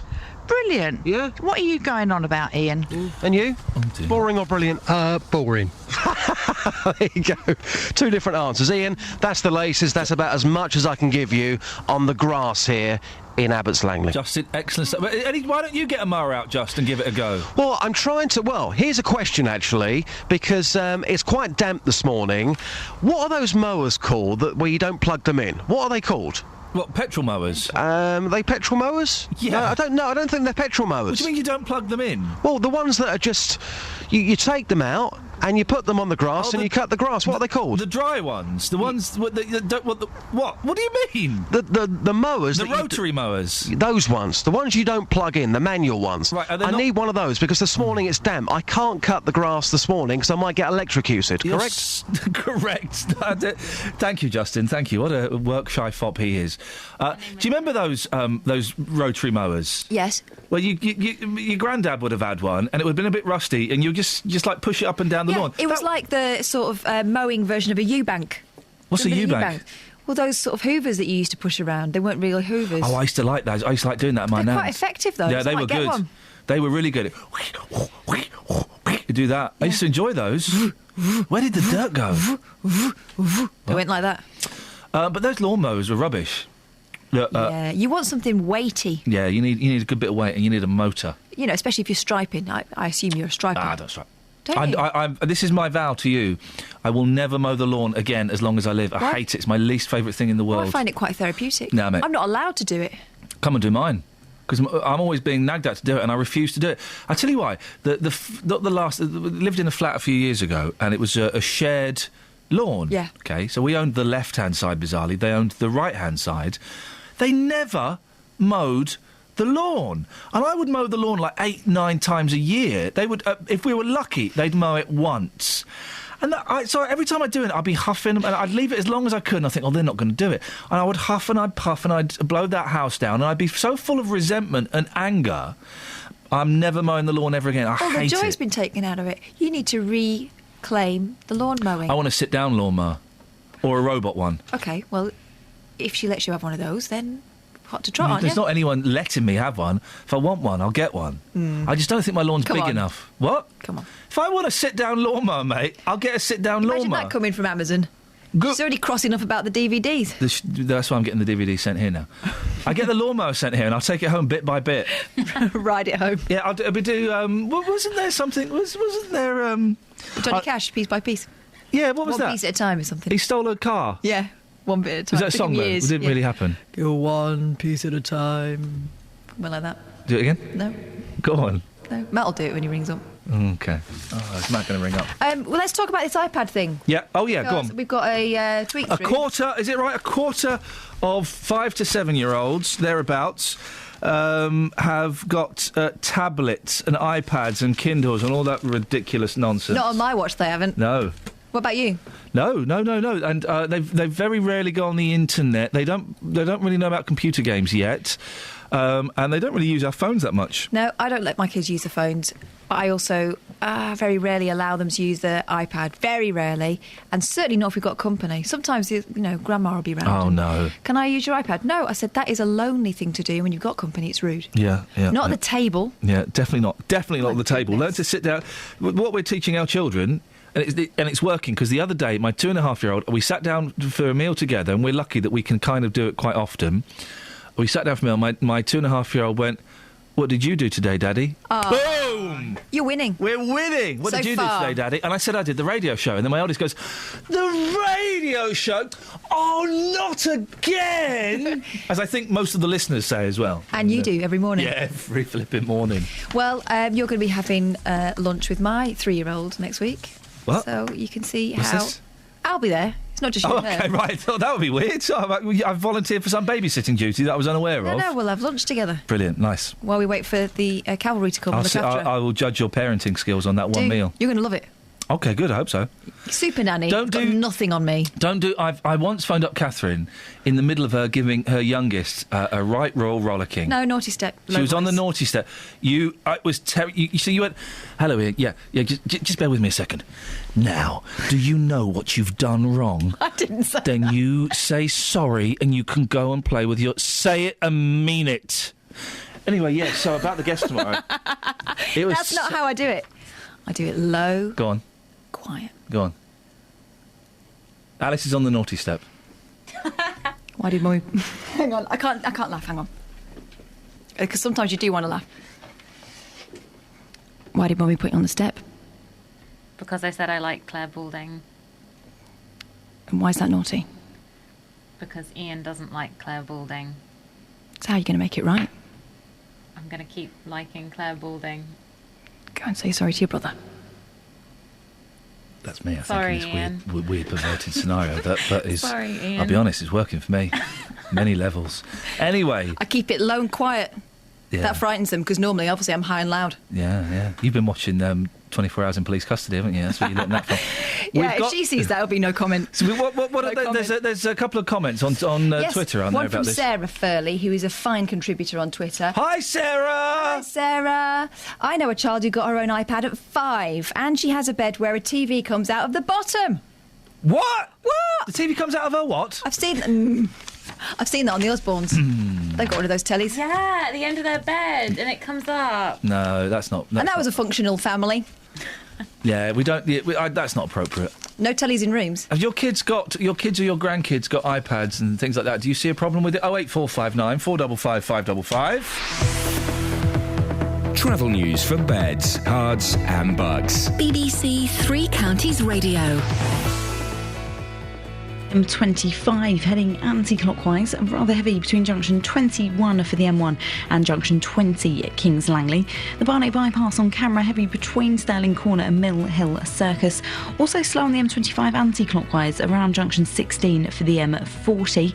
And just taking a look at the A414, it's building a little around the Park Street roundabout.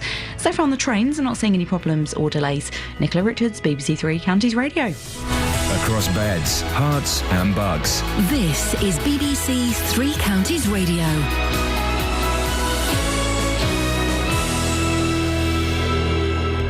It's 7:30. I'm Simon Oxley. UKIP has won the Clacton by-election, giving them their first elected MP. UKIP also came a close second in the traditional Labour seat of Hayward and Middleton in Greater Manchester.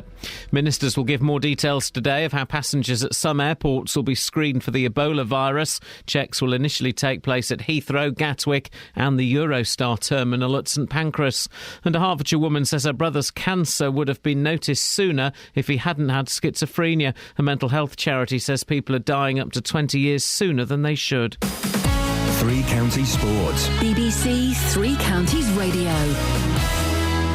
England beat San Marino 5-0 in their Euro 2016 qualifier at Wembley, with Wayne Rooney, Danny Welbeck and Andros Townsend among the scorers. Here's manager Roy Hodgson. It was really much attack against defence towards one goal, but we half knew that anyway, and we knew that if we kept at it, kept doing the right things, and we got a goal or two, it would open out and more chances would develop, and that's exactly what happened. Northern Ireland manager Michael O'Neill has criticised Watford for replacing Billy McKinlay after just 8 days. McKinlay quit his job as O'Neill's assistant to concentrate on the head coach role at Vicarage Road. Tomorrow in League Two, Stevenage go to Carlisle. Here's manager Graham Westley's assessment of their season so far. Well, I think if you look at us so far this season, we've really lost our games against the sides that are in the top 7. That's the reality of it. We haven't been strong enough to get results in those games. You know, you didn't know it at the time, but as you see the table unfold and you see sides, you know, existing at that top end, it is those better sides that have undone us. Also tomorrow, Luton host Southend, with on-loan right-back Michael Harriman set to make his debut after signing from QPR, and Wickham are at Morecambe. Practice is underway for Sunday's Russian Grand Prix. Hertfordshire driver Lewis Hamilton leads the championship by 10 points with 4 races to go, but Hamilton says everyone associated with F1 is thinking about Jules Bianchi, who remains in a critical condition after crashing in Japan. Even though it's sunny, it's another cloud, a big cloud over the sport this weekend, and can't stop really thinking about him. And so it's not easy, I'm sure, for everyone here. But I just keep asking everyone I meet just to keep their prayers and their thoughts with him, and sending as much positive energy that way.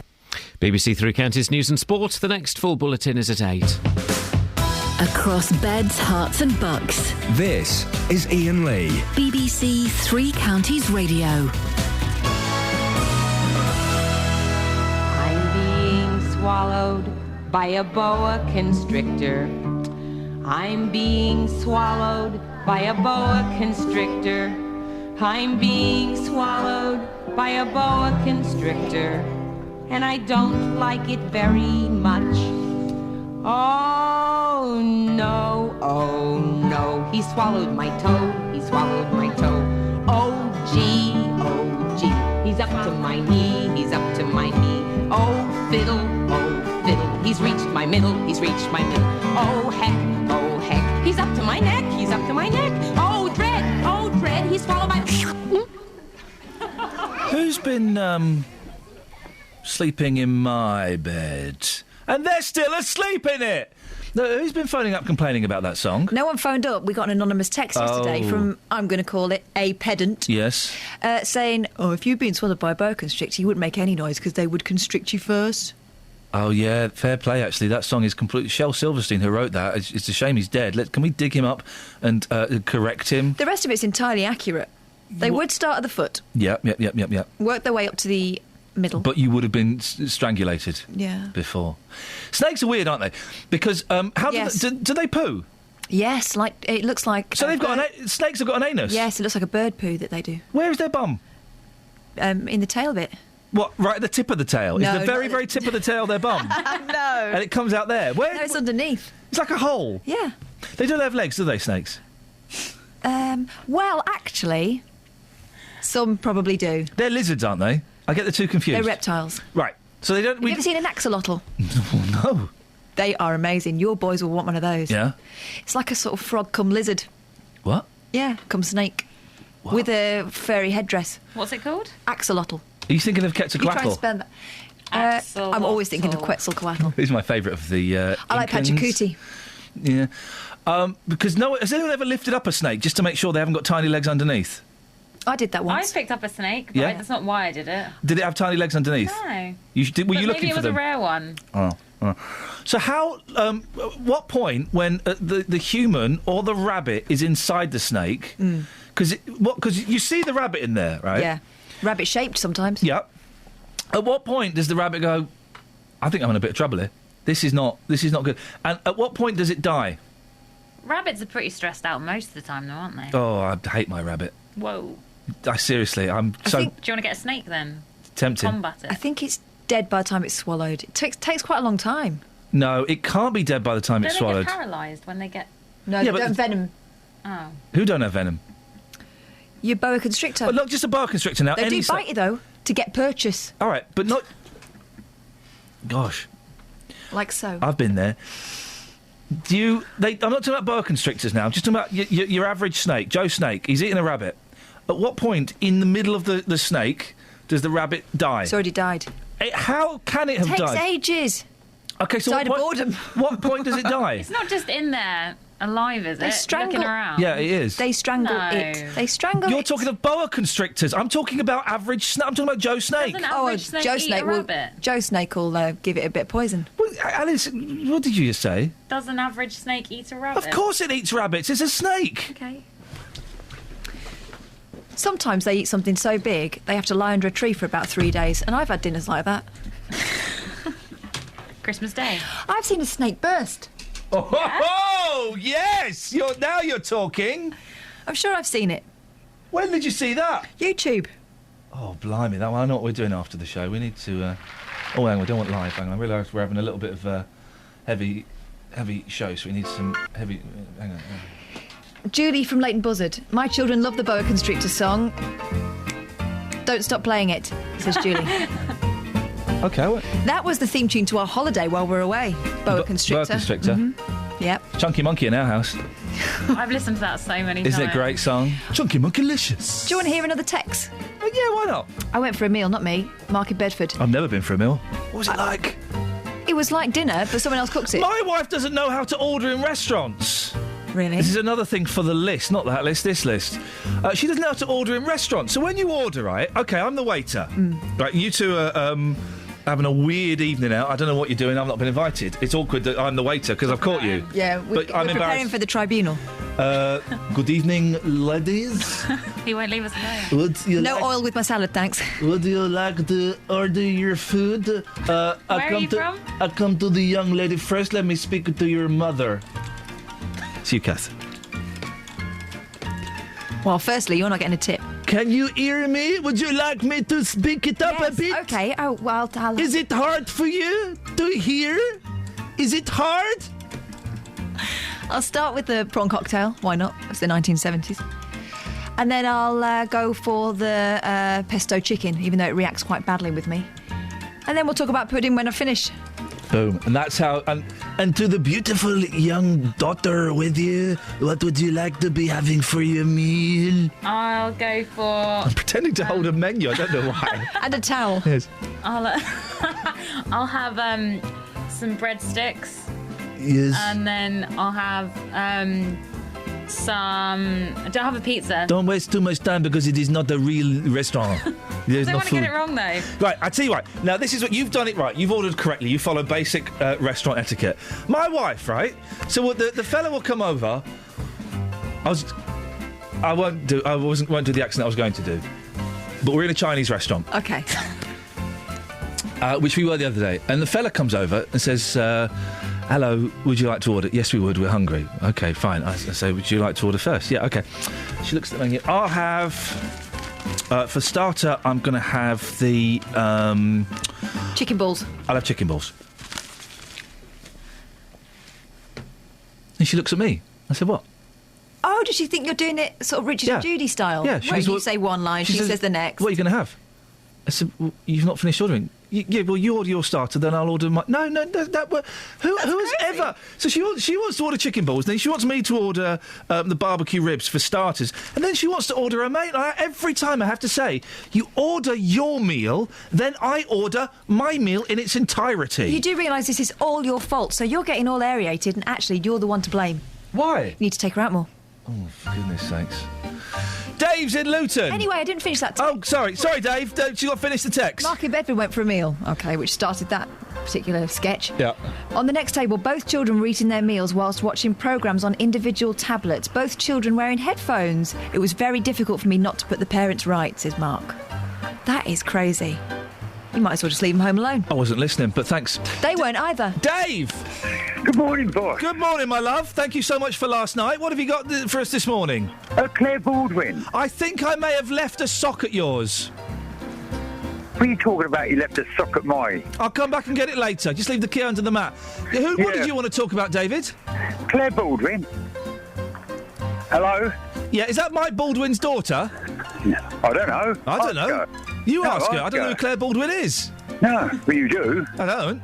Yeah, could you run her down? You don't like her, do you? I have never run Claire Baldwin down. No, well, you don't like her, do you? I don't know who she is. Don't you? No. She's a very, very nice, down-to-earth, nun-bragger. A nun-bragger? Yeah, a no-bragger. A no-bragger? No show-off. Yeah. Lady on the television, even radio. What programme is Claire Baldwin on, then? Horse racing, other shows. Yeah, other shows. Horse racing and other shows. I've never heard of her. Oh, it's about time you did. Sat down and watched a decent woman talk. He's making my argument look weaker and weaker. Exactly, you see. So No. Yes. Pardon? I said yes. No. Yes. Claire Baldwin, we want more like that lady. Who is she? On the television. Oh, for God's sake. Who is Claire Baldwin? On the horse racing, she does the horse racing, she does the sport. Yeah. She was on the Olympics, wasn't she? I don't know. I didn't see a Claire Baldwin. Kath, do you know Claire Baldwin? No, but it sounds like she's nicking a lot of gigs from... Claire Balding? Yeah, she's curious. Yeah, well... Oh, dear, oh, pray, like... Hello? Yeah, goodbye. Philip's in South Norwood. Good morning, Philip. Oh, good morning, Ian. Good morning, Catherine. Claire Balding, I keep bumping into her. He's not talking to you, Alice. What I spoke to Alice already. Philip's got beef with you, Alice. No, I haven't. I keep bumping into Claire Balding in bus shelters and in railway stations. She's doing this promotion for audio books. Oh. And there's a picture of her. Is this Claire Balding or Claire Baldwin? Balding. Right. Balding. Who's Claire I know you are, Philip. You're getting old. Who's Claire Baldwin? I don't know.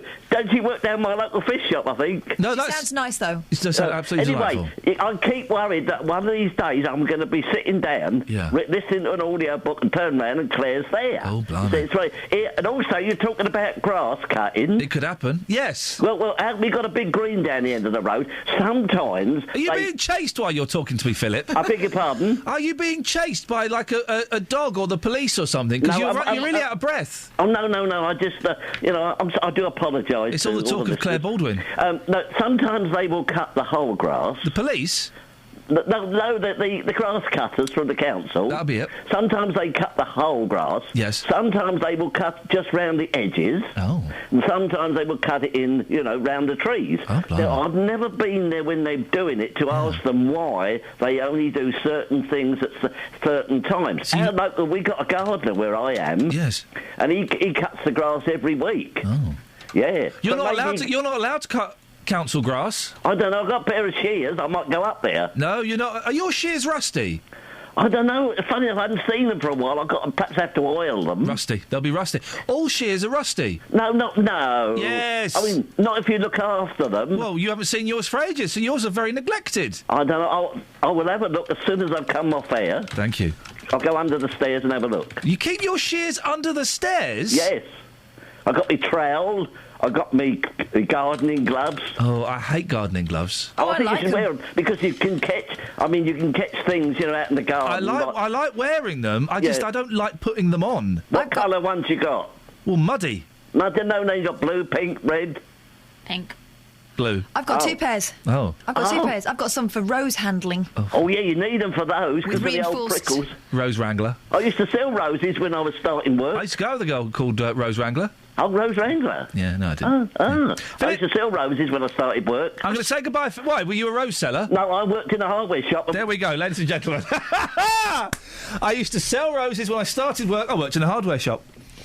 Those last 10 minutes of calls really highlight why phone-in radio is ultimately pointless, I think. Travel news for beds, cards and bugs. BBC Three Counties Radio. Starting off in Milton Keynes, looking a little bit slow at the moment at Standing Way at Newport Road. There's some roadworks taking place, often causing some delays there. The M25 heading anti-clockwise, very slow on sensors between junction 19 at Watford and junction 16 for the M40. In Bricket Wood, it's looking heavy on the sensors on the North Orbital Road, just at junction 21A for the M25. And the Barnet Bypass in Boreham Wood, very slow on camera between Stirling Corner and Mill Hill Circus. So far, checking on the trains, looking good this morning, no problems or delays. Nicola Richards, BBC Three Counties Radio.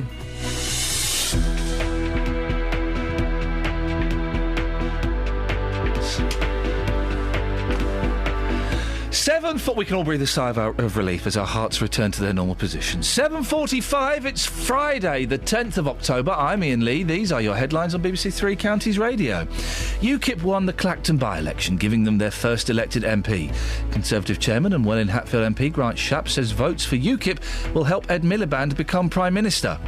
Ministers will give more details today of how passengers at some airports will be screened for the Ebola virus. And a Hertfordshire woman says her brother's cancer would have been noticed sooner if he hadn't had schizophrenia. A mental health charity says people are dying up to 20 years sooner than they should. Beds, Herts and Bucks weather. BBC Three Counties Radio. Good morning. It's not looking too bad to start off the day for some of us, but there are showers around, I'm afraid, again. And at times they're going to be pretty heavy too. We'll probably hear some thunder later on. Now, in between those showers, some sunny spells, but at times they're going to be a bit more organised, in which case you'll have one after the other, probably not seeing much in the way of sunshine at all. However, we've got lighter winds today, still a noticeable southwesterly wind, but lighter than yesterday, and highs of 17 degrees Celsius. And more showers through the night, not for everybody, of course, but some clear spells too, with lows of 10 degrees. And tomorrow, showers remaining, becoming fewer and further between, so easier to miss altogether. And with sunny spells, if you do miss them, probably not too bad a day, with much lighter winds and highs of 16 degrees Celsius, so a touch cooler. Now, Sunday morning looks like we could see some mist and fog patches, but generally quite a quiet way to finish off the weekend, with some sunny spells and largely dry. Monday, we may see some heavy rain, but there's a little bit of uncertainty as to whether it will make it as far as us, so that remains to be seen. We'll keep you posted obviously over the next couple of days, but Tuesday's looking fairly unsettled. That's your latest forecast. For some, the international break means no football, but not for us. Tomorrow we'll bring you 3 more live games. Luton are at home to Southend. Shoots and scores! It's his first touch, and he puts Luton 2-1 up Alex Ball. Stevenage are away to Carlisle. Chance here for Stevenage, and they have scored! Back in the game, and it's Tom Petts. And Wickham travel to Morecambe. It's a toughie for Wickham. It's 3-1 to the Wanderers. Tomorrow from 2, here on BBC Three Counties Radio. Across Beds, Herts and Bucks. This is Iain Lee. BBC Three Counties Radio. Hey, exciting news. I've been told that our guest host for the last hour, Billy, is upstairs in reception. Do you know what I've been told? Yeah. He has a spectacular moustache. I've heard rumour of this moustache as well. Billy, the Mystery of Abbots Langley gentleman, is going to be co-hosting the last hour of the show with me. I'm very, very excited. Has he prepared his song? We told him to prepare a song, didn't we? Oh, I'm sure he will have. I'm sure he will have indeed. Now, passengers arriving at Heathrow, Gatwick and on the Eurostar will undergo enhanced screening for Ebola. The arrangements will apply to people travelling from the West African countries of Liberia, Sierra Leone and Guinea. And, you can speak now to Nigel. It says Sierra Leone twice, that's what confused me. Let's speak now to Nigel Hyde, who is the founder of the Luton-based charity Home Leone, whose aim is to build hundreds of houses in Sierra Leone. Morning, Nigel. Morning, Ian. You've been to Sierra Leone. Can you describe the conditions out there and why they might contribute to the spread of Ebola? Sure. I think if you imagine a tin shack and then water coming through your house and it leaks and it's very hot and you drink the same water that the pigs drink and defecate in, if you imagine hundreds of thousands of people living in that sort of squalor, you have a picture of what it's actually like to live and work in the slums of Freetown. You know, there's a report this year that the government have done that says Freetown needs 280,000 new homes. And if you just put that in the context, that's like building, 2 St Albans or something like that. It's just staggering the need that is out there. And then consequently, people just die early. And, this Ebola thing, it's really highlighted the health problem. We've been building a clinic for the last couple of years in Freetown, and what happened there was that someone got Ebola who came to the clinic, and so the clinic was quarantined. 2 of the staff members died of Ebola, and they're like our friends, and these are real people. And then they quarantined the hospital, and now it's being taken over as a centre to bring in people who have now got it. You know, if we had this sort of housing, this sort of way people live in our country, we would just never stand for it. But because it's such a long way away, it's something like Ebola that's just brought it to the attention of the world. And this isn't like a short-term thing that we can throw money at, Ebola gets sorted and so on. You know, the reason I'm investing and wanting to build businesses and homes for these people is to give them self-sustainability, to give them dignity and a hope and a future. And, you know, there's lots of aid has gone in, and so little of it actually gets through to these sorts of people. And it's just simply where death comes early. What are the hospitals like there, Nigel, and how are they coping with Ebola? Well, they have very few facilities, and once Ebola comes to a medical facility, then the whole thing is quarantined and closed off. So actually the issue isn't that people are necessarily dying of Ebola as much, because whilst we're counting that, and that's what comes on the news, it's all the other things. To give you an example, when I was there in June, there was a guy who just had a normal abscess in his mouth, and he went to his local witch doctor type bloke who pulled the tooth out. 2 weeks later, he came to the hospital, and 3 days later, he was dead. So he basically died of a tooth infection that we would just get sorted at the dentist. People are coming to hospitals to have babies, and the hospitals are shut because they have Ebola problems, so they're just dying of all the other things. So when you look at these statistics, it's truly shocking. They're counting numbers of Ebola, but behind that is this devastating almost holocaust in the place, where people are dying of everything else. You know, people who come to hospital for an operation, they can't have it because the hospitals are shut. We'll give out the details just before you go, Nigel, of your charity, if people want to get involved. Just quickly, the latest news, of course, yesterday, after denying it would ever happen, the government have said that they will be having enhanced screening from people travelling from that part of Africa. Yeah. What do you make of that? I think if you save one, it's worth doing. I think because as soon as somebody comes they will infect so many. I think the biggest health screening you have to do is at Lungi Airport in Freetown and the other places, so that because they had quite strong immigration rules, so you have to sort of go through quite rigorous, let's look at your visa before you come. I think you've really got to put the focus on Freetown, but also if you know, for the small amount of money that it would cost to screen people, if the screening is effective, you've only got to find one and you've saved it. And you've saved that family devastation of that person who touched all those lives. If people want to get involved with your charity, is there a website they can go to? Sure. If you go to homeleone.org, that's homeleone.org. But I just noticed my website's just gone down this morning. So if you email me at nigel.hyde, HYDE, at homeleone.org, then you'll get hold of me. Okay. But we're trying to raise, £5,000 a house, and you transform a family's life forever. Nigel, keep up the good work. Thank you very much indeed.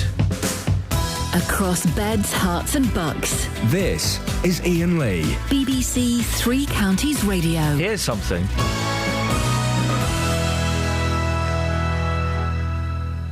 Guess how many people there are in the air right now around the Earth? Oh. That's a good one, isn't it? It's a really good one. That's a good one. Are we counting stratosphere? Are we counting space? Well, you can count the dozen people that are in space if you want. It don't make that much difference. Oh, I saw this thing with Brian Cox, right? I watched it last night. Yeah. I think it was on the day before. My mum loves Cox. I love him. She's obsessed with him. Anyway, I don't get it. He's just brilliant. Him and that choir master, they can jog on as far as I'm concerned. Him, them, and Balding. Bye-bye. You're jealous of all three. That's what this is about. Partly, yeah. Anyway, so Brian Cox goes out into the middle of the snow area of Russia. It was amazing. It was amazing. And he saw the cosmonauts come down, and they had to find them. So they all went out in these amazing sort of snow trucks. So we had to find the cosmonauts, and it was amazing.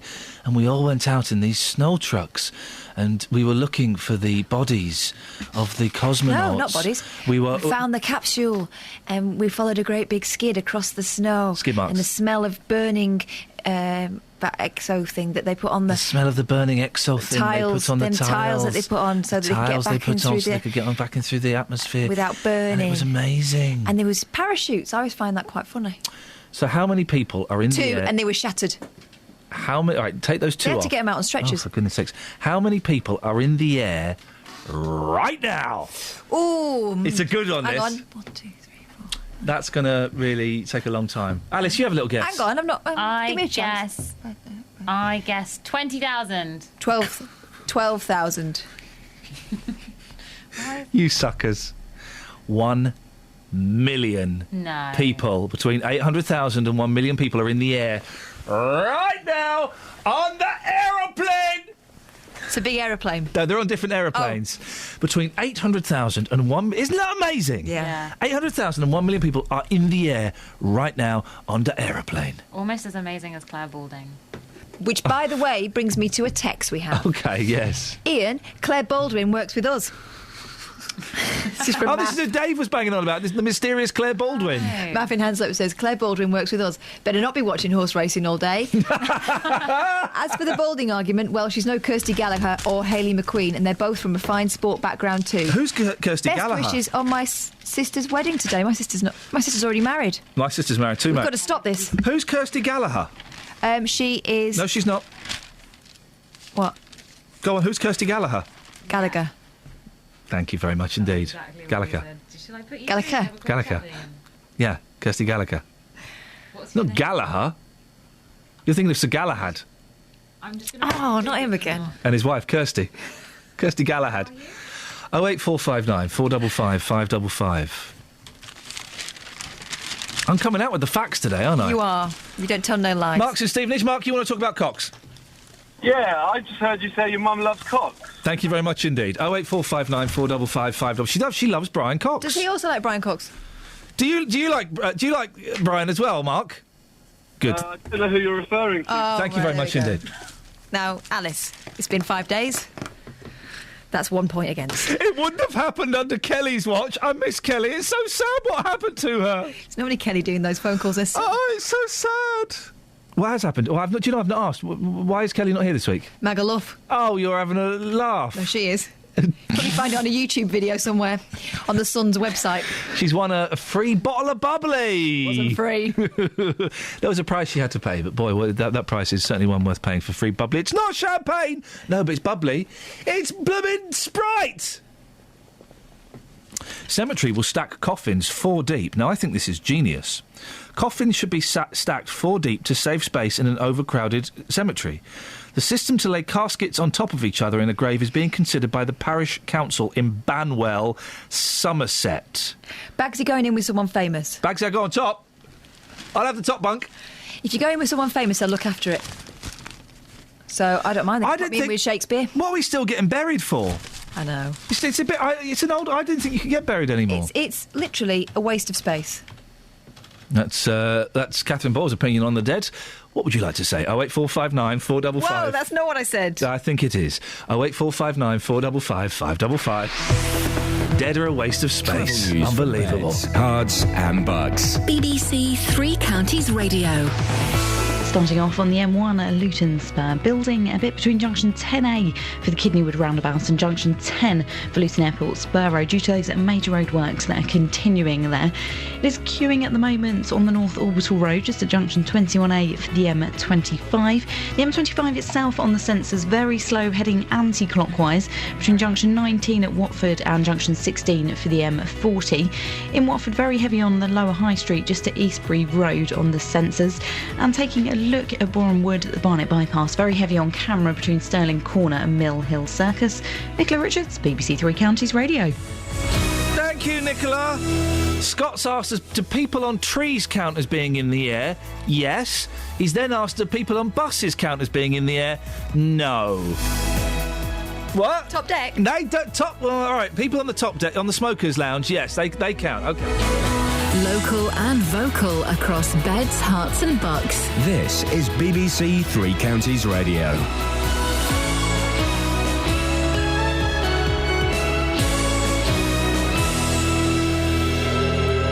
It's 8 o'clock. I'm Simon Oxley. The headlines: first elected MP for UKIP, Ebola screening at airports, and Hertfordshire woman's mental health warning. BBC Three Counties Radio. UKIP has won the Clacton by-election, giving them their first elected MP. Douglas Carswell, who defected from the Conservatives, retook the seat with 60% of the vote. UKIP also came a close second in the traditional Labour seat of Hayward and Middleton in Greater Manchester. Labour's majority was cut to just 617. Conservative chairman and Welwyn-Hatfield MP Grant Shapps says votes for UKIP will help Ed Miliband become Prime Minister. This confirms a really simple truth, which is whilst UKIP may take votes from all the parties, they actually cost Conservative seats. And that puts Ed Miliband one step closer to Downing Street, with all the damage that would do to this country with more borrowing, spending and tax again. So I think it is significant, and it's perhaps a wake-up call this morning. Ministers will give more details today of how passengers at some airports will be screened for the Ebola virus. Checks will initially take place at Heathrow, Gatwick and the Eurostar terminal at St Pancras. Nigel Hyde, who founded a Luton-based charity which aims to build hundreds of houses in Sierra Leone, told this programme the focus should be in Africa. I think the biggest health screening you have to do is at Lungi Airport in Freetown and the other places, so that because they had quite strong immigration rules, so you have to sort of go through quite rigorous, let's look at your visa before you come. I think you've really got to put the focus on Freetown. A man from Hertfordshire who strangled his 11-year-old daughter has had his jail term cut from 20 to 17 years. Simon Thompson from Bushey killed Rebecca in her sleep, then tried to kill himself in a car crash. The 53-year-old who admitted manslaughter has now been told that his mental state wasn't taken fully into account at the time of sentencing. A Hertfordshire woman says her brother's cancer would have been noticed sooner if he hadn't had schizophrenia. Jean Kahn's brother Rodney died aged 55. The charity Rethink Mental Illness says that people with the illness are dying up to 20 years sooner than they should. Jean told this programme things haven't changed over many years. I mean, that was 1997, but even now, if you present with physical health symptoms, it's often dismissed as part of the mental illness. And in some cases, it may be psychosomatic, but in other cases, it blatantly isn't. Milton Keynes Council has been ordered to pay a legal bill of over £80,000 after being criticised by a judge for the way its social services department handled the case of an elderly dementia patient. The council apologised after moving the woman to a care home without telling her family. Now they've been ordered to pay all the legal costs, some £86,000, incurred by the woman's son. In sport, England beat San Marino 5-0 in their Euro 2016 qualifier at Wembley, and practice is underway for Sunday's Russian Grand Prix. Hertfordshire driver Lewis Hamilton leads the championship by 10 points with 4 races to go. The weather, a dry and bright start, but with heavy showers this afternoon, a maximum temperature 17 degrees Celsius, and you can get the latest news and sport online at bbc.co.uk/3 counties. BBC Three Counties Radio's big tour of beds, hearts and bucks. The general upkeep of the town is very clean town. Telling everyone about where you live. Beautiful local place to walk our dogs around and enjoy the area. All this week, we're exploring Stevenage. First time here, I did get lost because it's on the grid system. Fantastic community and people with a heart of gold. The big tour of beds, hearts and bucks. BBC Three Counties Radio.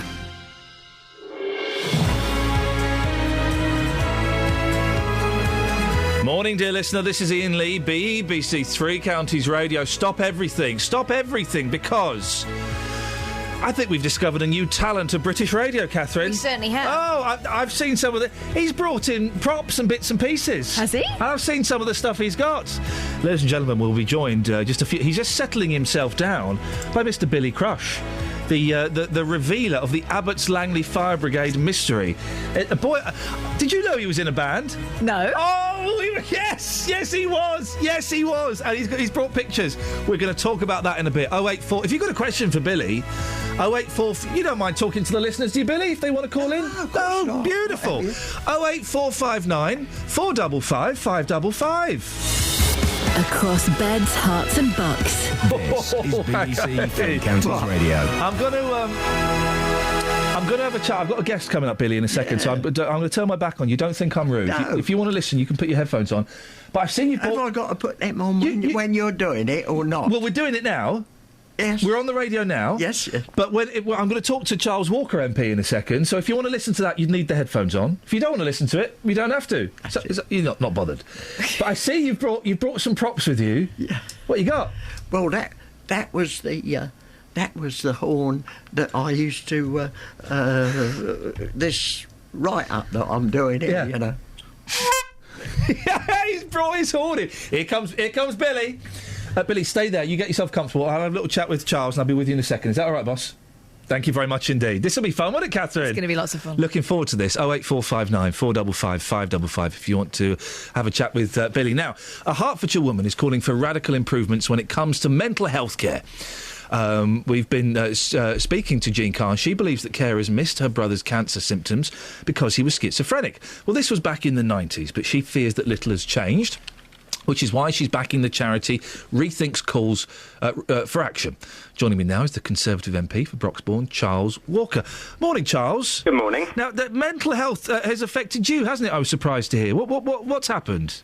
Well, I mean, very briefly, a couple of years ago, I talked in the House of Commons about having lived with obsessive-compulsive disorder for 30 years, but look, I don't want to talk about that. I've talked about it. I'm much more interested in talking about the concerns around schizophrenia, because if you have a diagnosis of psychosis schizophrenia, your life expectancy is reduced by, on average, 15 to 20 years. And that is real inequality. It is as a result of very little advancement in treatments over the past 40 years, so the medicines you take make you feel very lethargic, you can put on a large amount of weight, you can smoke 60, 70, 80 cigarettes a day because you feel so miserable. And one of the concerns is that people with mental health problems and learning difficulties aren't taken perhaps as seriously by medical professionals and others as they should be. So things can be missed. So these, and I heard the other day that quite often people taking these antipsychotic pills will be smoking because it just kind of takes the edge off of some of the nastier side effects. Yeah, and one of the concerns is that I think perhaps we treat the illness and not the person. Does that make sense? So as long as the person's not making a nuisance of themselves, is being quiet, well then that's marked down as a success. I don't think it's as simple as that. Of course I don't. But actually we've got to look at the welfare of the whole person. And if someone is taking a course of treatment or is on a drug that makes them feel absolutely miserable, causes them to gain 10 stone, smoke 60 or 70 cigarettes a day, that is of concern, a huge concern. I guess part of the problem is that quite often schizophrenic people are incapable or they don't want to go to the doctors to talk about their conditions.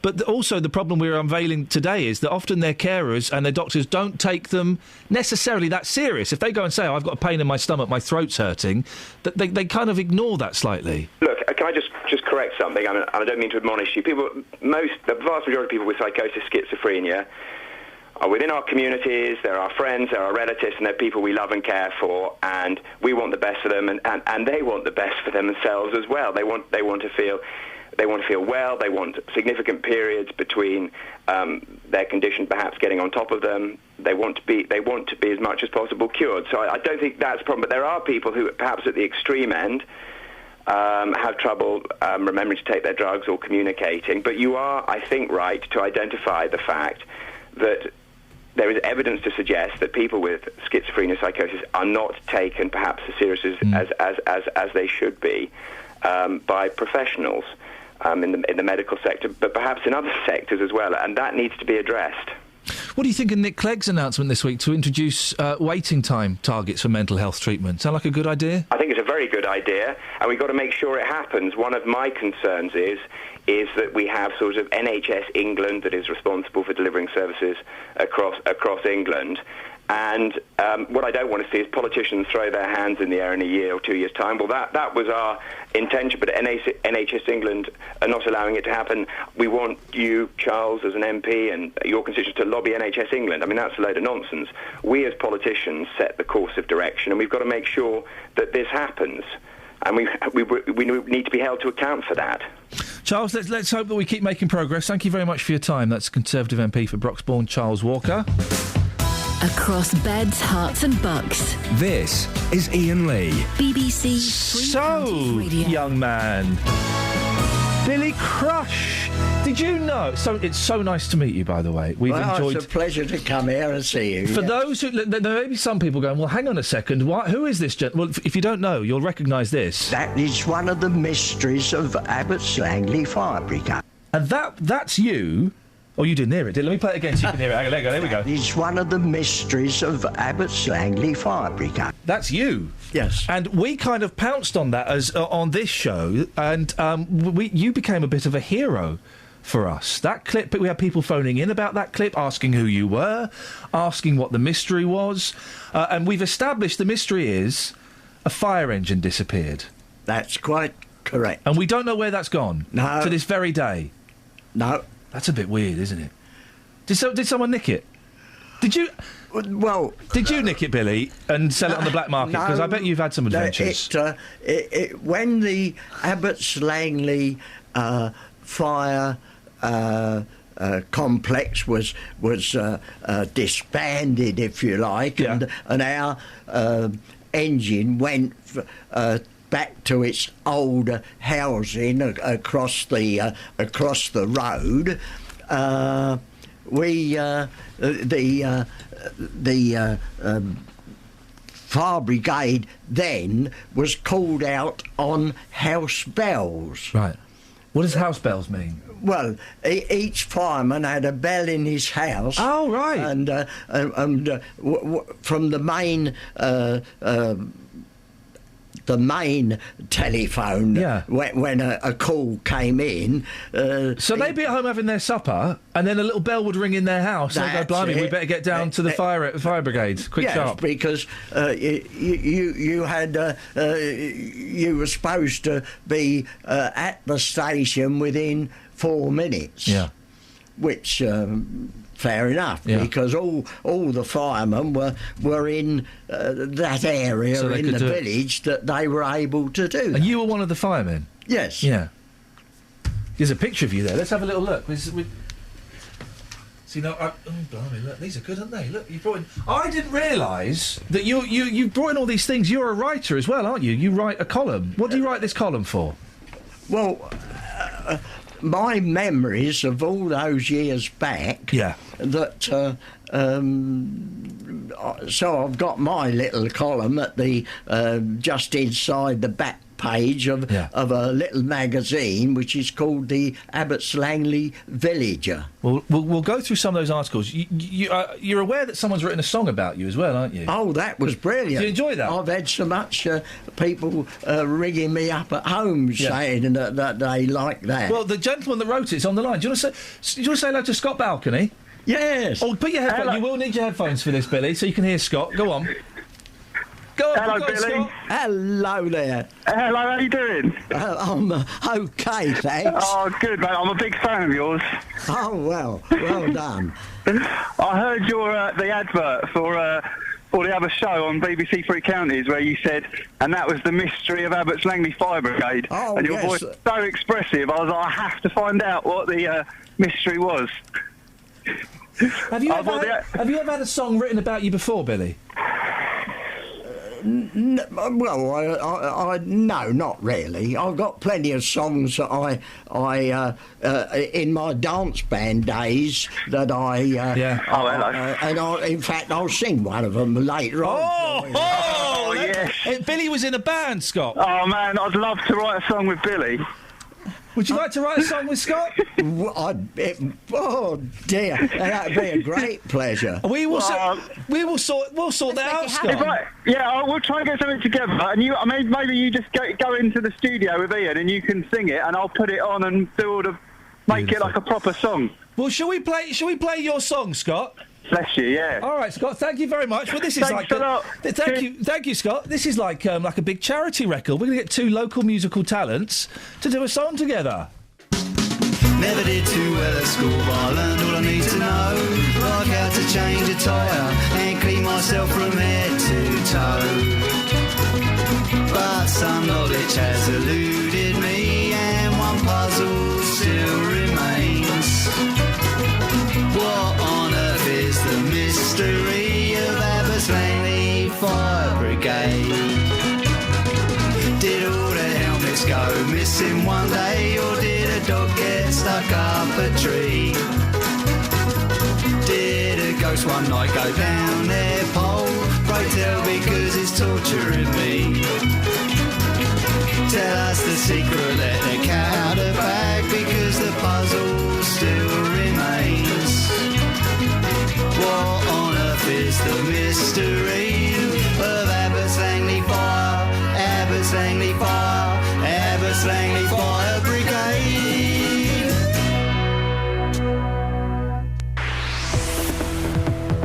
Travel news for beds, cards and bugs. BBC Three Counties Radio.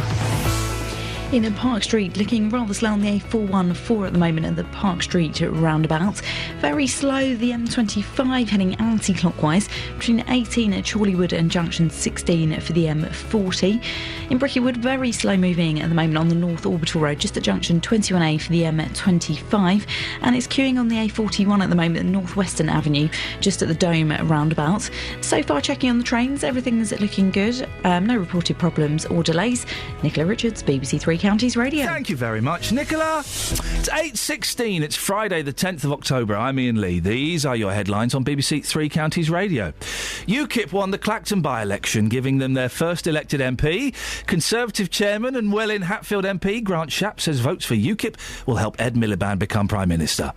Ministers will give more details today of how passengers at some airports will be screened for the Ebola virus. And a Hertfordshire woman says her brother's cancer would have been noticed sooner if he hadn't had schizophrenia. A mental health charity say people are dying up to 20 years sooner than they should. BBC Three Counties Radio.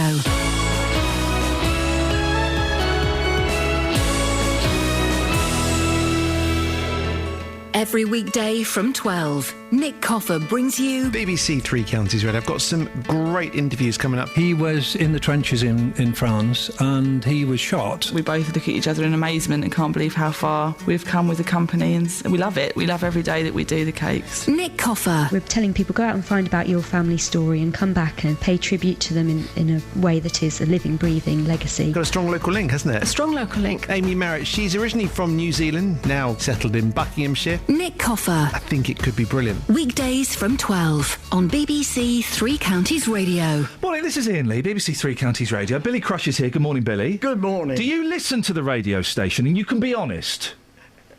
Yeah, I get up at 6 o'clock every morning. Blimey. And by the time I've had my cornflakes Yes. and go into the front room, if you like, I can then listen to it until 9 o'clock, until I maybe go up in the village to do a bit of shopping and So that you stop sort of listening thing. at 9 o'clock, do you? You stop listening at 9 o'clock?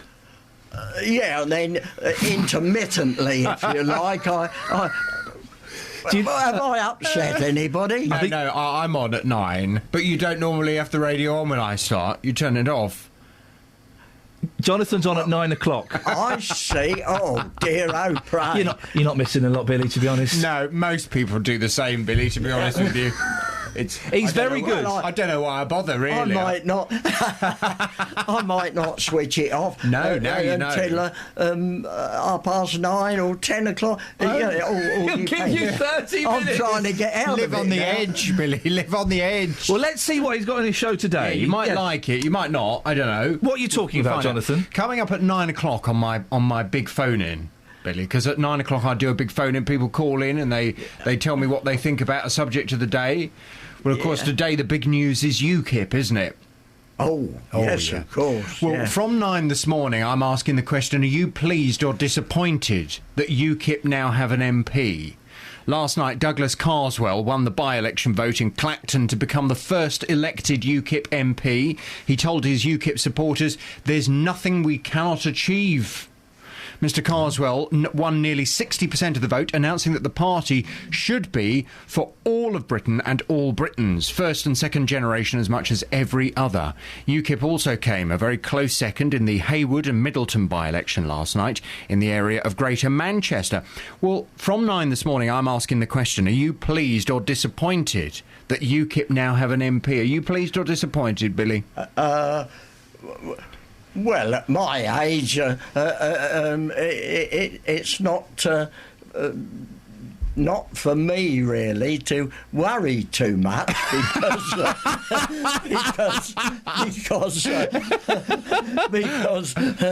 why? Whatever they decide to do, it'll take another 10 years for it to sort of materialise, and by then I probably won't be here. You're only 94. You look like you could make it to 104 if that pacemaker keeps going. Oh well. So you don't care because you might be dead. really. Well, that's putting it very bluntly. Very bluntly. Well, Put that very bluntly. That's true, I did. It's going to happen to all of us at some point. Yes. Well, coming up at 9, are you pleased or disappointed that UKIP have an MP? I'll ask my listeners, the people who are listening after 9 o'clock. 08459 455 555 is my telephone number. I'd love to hear from you. Thank you, Jonathan. Across beds, hearts and bucks. This is Iain Lee. BBC Three Counties Radio. We'll just talk to Billy for a bit, shall we? Billy, if and I know you don't like them, but if you would you like to hear what my producer Catherine is going to say? Because if you do, you'll need to put the headphones on. Do you want me to? You won't be able to hear her. Catherine, come in here. All right. Come in here and do it. We'll do it in here. You don't like the headphones? Okay. Yeah, come in here. So, Billy, listen. Yeah. Just tell me. So, what is this thing that you write? You write this every month, do you? Yeah. Tell me what it is you write about. Well, it's my something that younger people of Abbots Langley might be interested in. Oh, look, He's indicating to me. Hello, Billy. Nice to meet you. Because where did I get? A lovely young lady's just come in the door. It's thrown you, isn't it? Yeah. I tell you what, listen, I've got this brilliant picture here. Musical memories of mine and what we still like to call the good old days by Billy Crush. This is an amazing picture, OK? And I want you to tell me what's going on in this picture. There are 6 gentlemen in a band. There's a really weird drums kit. I've never seen a drum kit like that. You've got a couple of saxes, a trumpet, a stand. Look at that picture. Let's have a look. Isn't that brilliant? Which one's you, Billy? I can't, because you're not standing up, I can't see which one's the tiny one. Well, my... Is that you there? Yes. He's the one behind the weird drum kit. That's a strange drum kit. Yeah, well, of course, going... How long have we got? We got 40 minutes. That's one of my pet sayings. How long have we got? You haven't got a watch on. I know. Oh, you're having a look. You fruitcake. No, my dance band was in the 40s and onwards, shall we say. Various times I played at Glastonbury. Reading? No, not big places like that. I played at Elsie Christmas's dance studio. Elsie Christmas in Clarendon Road, Watford. Fantastic. She married the mayor of Watford. Of course she did. That particular time, and how long did that last? The marriage? On the piano, she had a metronome which was ticking away for quick steps, foxtrots, waltzes and such like. And so that's how I got to know to the specific, shall we say, dance time. Yeah. And every... so you were bang on time. You could doom, doom, doom, doom. Yeah. Well, yeah, but in those days it wasn't boom, boom, boom so much. It was playing the drums more in finesse, if you like. Oh, like you were playing like a proper instrument. You were being creative with it. And I held the sticks right too. I held the sticks right. They hold them now as if they're just going to beat the hell out of the. you treated it like a lady, gentle, nice and gentle. Tickled treat them like a lady. Now that's another point. There we go. Oh, no. No.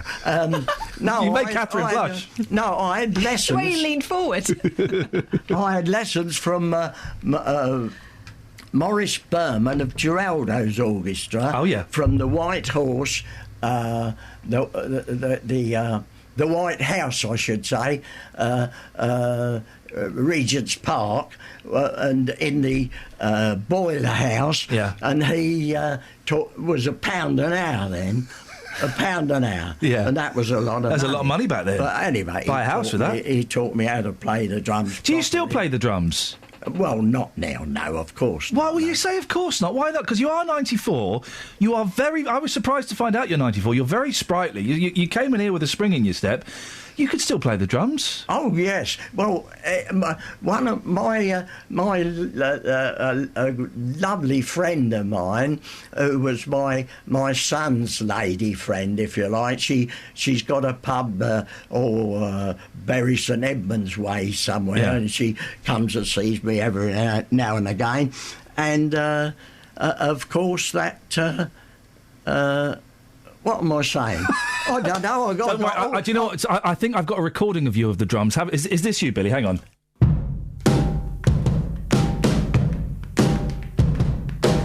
Is that you? Could that? No, that's not you. no. It's too boom, boom, boom. Yeah, okay. No, it wouldn't be. Boom, boom, boom, okay. No. So I could play all different... Do you miss it? Do you miss being in a band? Because there's something... There's the camaraderie, isn't there, of being in a band with 3 or 4 mates. Do you miss all of that? No, well, I listen to the... listen to on the telly to hear these bands, these groups, if you like, and the way, again, they knock skittles of hell out of their drums, and well, that's not drum playing. Let me mention a couple of bands to you that you will have existed during your life. What do you think of the Beatles? Oh, well, they were all right in their time. Yeah. Of course, they were quite good. You like the Beatles? Yes. The Rolling Stones? Well, yeah, they were a little bit madder, but they were all right in that particular time, yes. The Sex Pistols? Well, the name sounds very good, but... it's a good name. A good name, but you don't remember them? Well, they were a little bit over the top. They were over the top. And finally, Coldplay. Do you know Coldplay? They're a big band at the moment. No. You're not missing anything. They're rubbish, Coldplay. Oh, well. Absolutely rubbish. If you want to have a chat with Billy, 08... He doesn't like wearing the headphones, but 08459 455 555 is the telephone number if you want to give us a call. Billy, do you want to... Go, what are you going to say? Sorry, sir. No, this... when you say my band, of course I played at... restaurants, which I call Billy Crush and his sweet music, and then when I played for the Forces bands, I changed Forces dances. I mean, I changed the name to Billy Crush and his swing band. Then you couldn't call it sweet music. You're playing for a load of soldiers. They might think that was a little bit. And of course, I had. I love I've just got to describe the scene. You are getting more and more relaxed as this is great. As it goes on, you're getting more relaxed and lay back in your chair, which is good. No, you sit back. I want you to feel relaxed, sir. I'm just highlighting to the listener that you're a natural raconteur. You're a good storyteller. That's a lovely phrase you said, Dan, but I don't even know what it means. Do you remember when they used to get Peter Ustinov on the chat shows? Yeah. Well, we've got you now. We don't need him, do we? You're our Peter Ustinov. You're a good storyteller. Listen, Billy, I've got to do a bit of business. I've got to do the travel and the news. So you're okay to stick around till 9 o'clock? Then I've got a song for you. Oh, it just gets better and better. 08459 455 555. Travel news for beds, cards and bugs. BBC Three Counties Radio. Starting off this morning in Stevenage, looking very heavy at the moment on Hitchin Road in both directions at Corey's Mill Lane. In Park Street, very slow on the A414 just at the Park Street roundabout, and also queuing on the A41 at the moment on North Western Avenue at St Albans Road. The M25's very slow heading anti-clockwise between junction 18 at Chorleywood and junction 16 for the M40, and in Borehamwood very slow on camera on the Barnet bypass between Stirling Corner and Mill Hill Circus. So far on the trains there's no reported problems or delays. Nicola Richards, BBC Three Counties Radio. Across beds, hearts and bugs. This is BBC Three Counties Radio.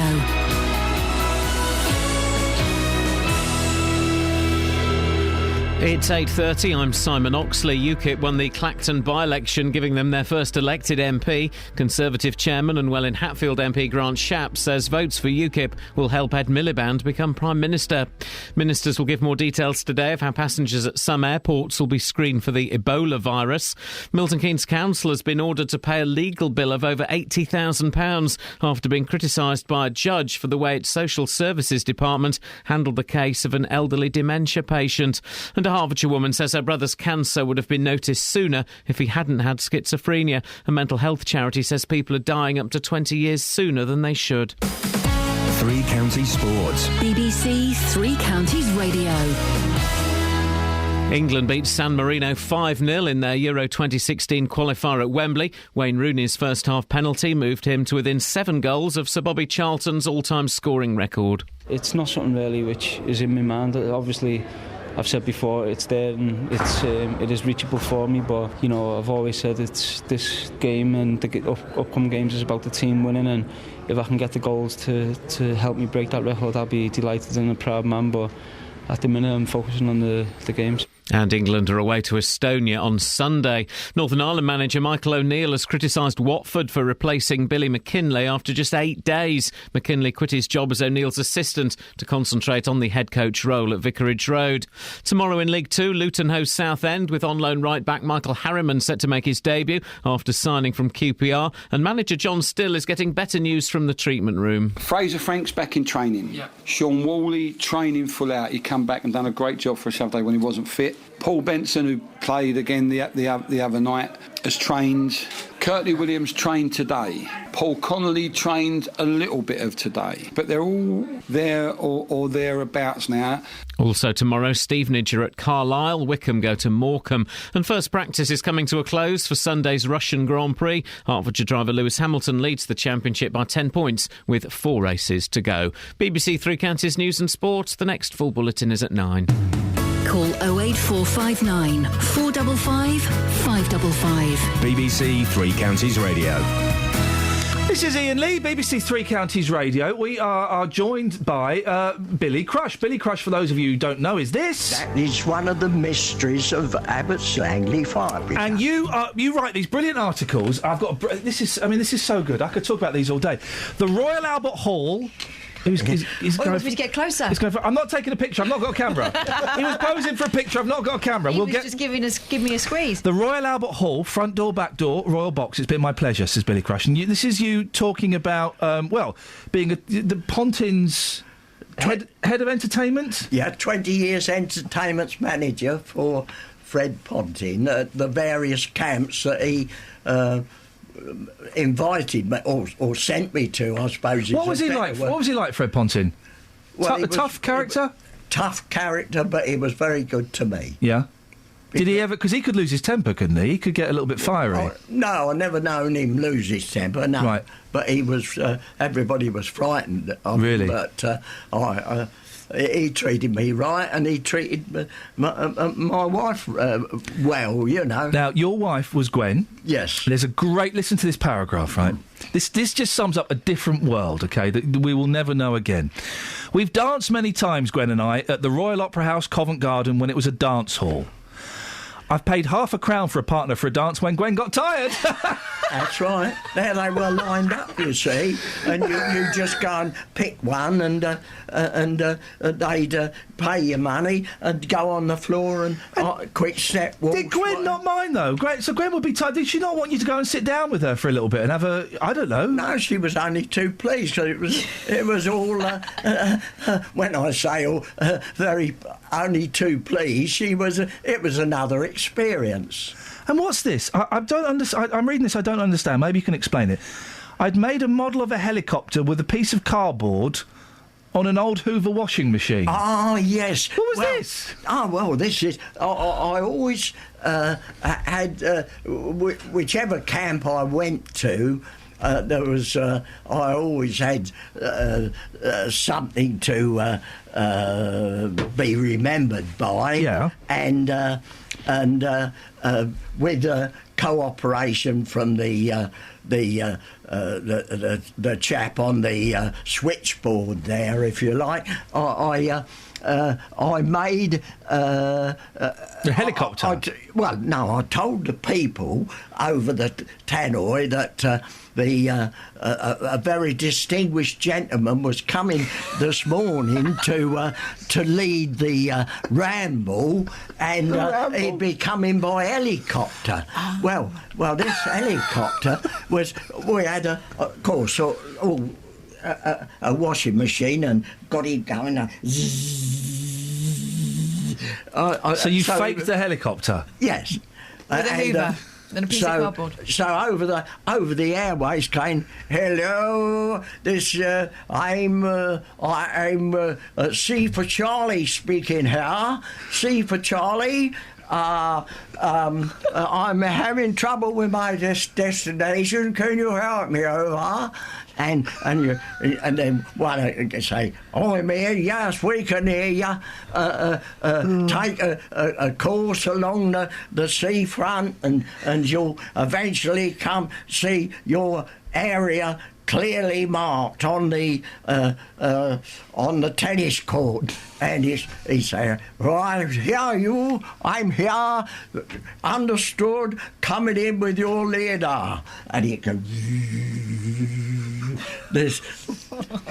I love you because you are absolutely bonkers. And I say that with the greatest of respect, sir. Yeah, well, that's it. And... you said you had a song for us. Oh, well, yes, so many songs, but there was one that I always used to... I got a bit renowned for, I suppose, on the circuit, and it was... how could Red Riding Hood have been so very good and still keep the wolf from the door? Father and mother, she had none, so where in the world did the money come from? You needn't ask it, how she filled a basket for the storybook. It never tells. They say that she found a wolf in Granny's bed with a big sunbonnet pulled over his head. But you know, and I know, what she found instead. How could Red Riding Hood have been so very good and still keep the wolf from the door? How about that? Oh, mate. Mate. I'm going to have to do a little bit of fader magic here now. Justin, what did you reckon to that? Oh, Billy, you absolute ledge. What a top man. Absolutely fantastic. This is our reporter, Justin Dealey, our roving reporter. He's at... Whereabouts are you, Just? Guess where I am right now. Come on, guess. Oh. McDonald's? Nope. I am live on Abbots Langley High Street. I'm here in the village, of course, where Billy lives. I'm outside the Full Moon Chinese and Thai food takeaway, proudly displaying their 3-star hygiene rating. Yep, I'm here on the High Street. Great place to be. You know it, Billy? Now there's 10. There's 10 takeaways in the village now. So, a lot of them. What's your favourite takeaway food? Pizza? Chinese? No, never have anything to do with it. Have you never had a pizza? Can't remember now. Oh, wow, Billy! This is an idea for a feature. Billy eats. I don't want to crack my teeth, do I? But you want pizzas? You get a soft pizza. It's like cheese on toast with some tomato in it. Oh, that's all right. You'll like it. Yes, that's all right. You should give it a go. Now, Justin, you've been out talking... Well, what have you been doing this morning? It's been such an odd show. I've not really been keeping track of everything. Well, I've been in Abbots Langley. Grass rage locally here. People are furious about the long grass and why it's not being cut. We still haven't got to the bottom of that, by the way. It's slightly confusing over who's responsible for which part of grass. Check out my Twitter picture, by the way, at Justin Dealey. There is a lady who is absolutely furious. She's pointing at 2 bits of grass, isn't she? One bit of grass has been cut and the other bit hasn't, and the locals can't work out why that's happening.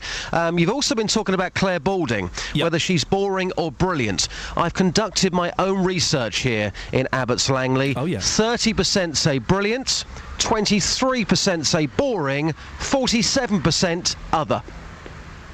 Now, those are actual official... You've crunched those numbers. Yes. Billy, do you know who Claire Balding is? Is she an MP? No, she's a TV presenter. You're not really the name. Do you like the horses? Horses? Yeah, do you like the horse racing? Yes, no. My father was for the Lord of the Manor. He was chauffeur and groom. Oh. Now, I got lovely pictures of my father, and he used to hunt. He used to hunt with the Hertfordshire, the Hertfordshire Harriers or the old Bartley, and that was. And he taught his gentry ladies to ride and I bet he's got... Listen, Billy, Justin, earlier this morning you also did a package about R. Kelly. Yeah. And I was thinking it was so good, maybe we should play it again and we can play it to Billy. Yeah, I think Billy needs to hear about R. Kelly. Billy, of course, a big music fan. By the way, I have got some facts on Abbott's to come in a second. But beautiful. But every single Friday, we're now doing a mini documentary on a popular song. This was off the back of last week. We did a feature on Come On Eileen. It received rave reviews. So in the first hour, if you haven't heard before, wake up earlier. We play music between 6 and 7. And today's selected track was R. Kelly, Ignition. We wanted to give you the history behind the song, and also, does it still stand up on the streets? Of course it does. Here is the full rundown of R. Kelly and the great tune Ignition. Taking it to the streets with J-Dog. Robert Sylvester Kelly, the king of R&B. When clubs spin the intro... Nah, usually I don't do this, but The Massive say things like this. Wicked tune, man. Respect. Take me to the dance floor now. Just like a drug, some people cannot start their weekend without it. He spent a month at number 2 in America, being cruelly denied a chart topper by gangster rapper 50 Cent's In Da Club. Well, here he went one better, becoming his second UK number 1 after I Believe I Can Fly. But does the song/tune still resonate on the streets today? Is the Pope a Catholic? Is a banana yellow? I think you know the answer, guys. Henna, what's the soundtrack to your weekend? R. Kelly. Yeah, like, gets you, like, mellow. Yeah, good vibes. Yeah, it's a great song, mate. Great song. Is that the sort of song that you bump and grind to at weekends? Yeah, with the missus, mate. You get worried about things. Yeah. Just revive yourself. That's what it is. It makes you revive yourself. I never quite realised Ignition had that much power. It's amazing. Really appreciate your time. Thank you. And lastly, a special mention to this fella, who was listening to chilled trap on the streets via his boogie box. When he heard me mention Ignition, he flicked his iPod and played it to passers-by. Here it comes. This is quite incredible. Nah, usually I don't do this. Oh, yeah! Come on! High five moment. R. Kelly, the man who gave us 3 minutes and 7 seconds of music pleasure that still tingles the spine even now. Respect to you, R. Officially the most successful R&B artist of all time. Justin, wonderful stuff, Justin. Thank you very much indeed for that. You've got some Abbots Langley facts, have you? And we're going to run them past Billy to make sure they're accurate. OK, Pope Adrian was born here. He was the Pope from 1154 to 1159. Billy probably knew him. Billy? Oh, Pope Adrian. That's, my goodness me, that's going back a bit far beyond me, I'm afraid. I'm joking, Billy. He's given it the thumbs up. I think that means it's true. What else you got, Just? OK, here's a great one for you. When you think about people on TV, some of the most popular people on TV, Bradley Walsh. Bradley Walsh was born in Abbots Langley. Is this true, Billy? Bradley Walsh is from AL? Yeah, he born. Yeah, nice fella. You used to know him, did you? Yeah. Oh, good. So he lived here, and he worked at nearby Rolls-Royce, which is now Harry Potter World, and that's where he started his career. He used to do some stand-up after work here in the bar there for the workers, and that's how he launched his career. Bradley Walsh. Justin, listen, excellent stuff, mate. You're on tomorrow at 12 o'clock? Yeah, 12 until 2. 2 hours of great songs and great memories. Requests from the big tour in Stevenage, and also the UK and American charts from this weekend in 1970. Have a good one, Justin. Thank you very much. Quick phone call. Tasha's in Luton. Morning, Tasha. Good morning. What would you like to say? Could you play the Boa Constrictor song? My children have been singing it since 6:30 this morning, and they're driving me bonkers because they don't know the words. We don't... Oh, what words are they singing? I can get them to sing it. Oh, you get... Tell you what, we don't normally do requests. If you get them to sing it, I'll play it for them. Okay, sing it how you sang it this morning. 1, 2, 3. Oh no! Wait. I'm being eaten by a boa constrictor. I'm being eaten by a boa constrictor. I'm being eaten by a boa constrictor. And it goes like this. Oh no, swallow my toe, swallow my toe. Oh gee, swallow my knee, swallow my knee. Oh heck, it's swallow my neck, it's up to my neck. Oh dread, it's swallow my... That oh, God. They do it better. They do it better, Tasha. I'll tell you what we'll do. I've got to do the travel and the news. We'll play it straight after. Thank you. How old are they? My eldest son is 8, the second one is 7, the third one is 5. Oh, mate, you've got The fourth one is 8 months. No, he's not, he's 10. 10 months. Get it right.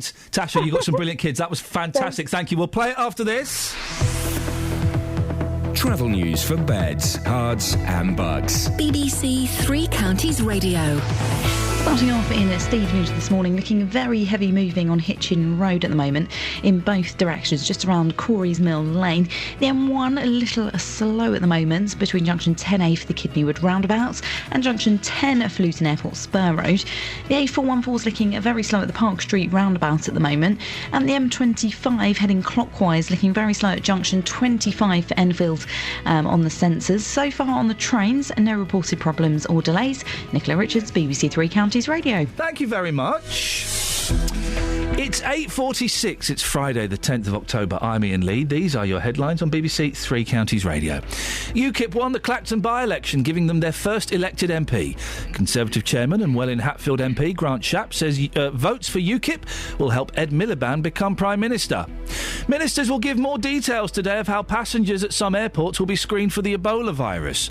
And a Hertfordshire woman says her brother's cancer would have been noticed sooner if he hadn't had schizophrenia.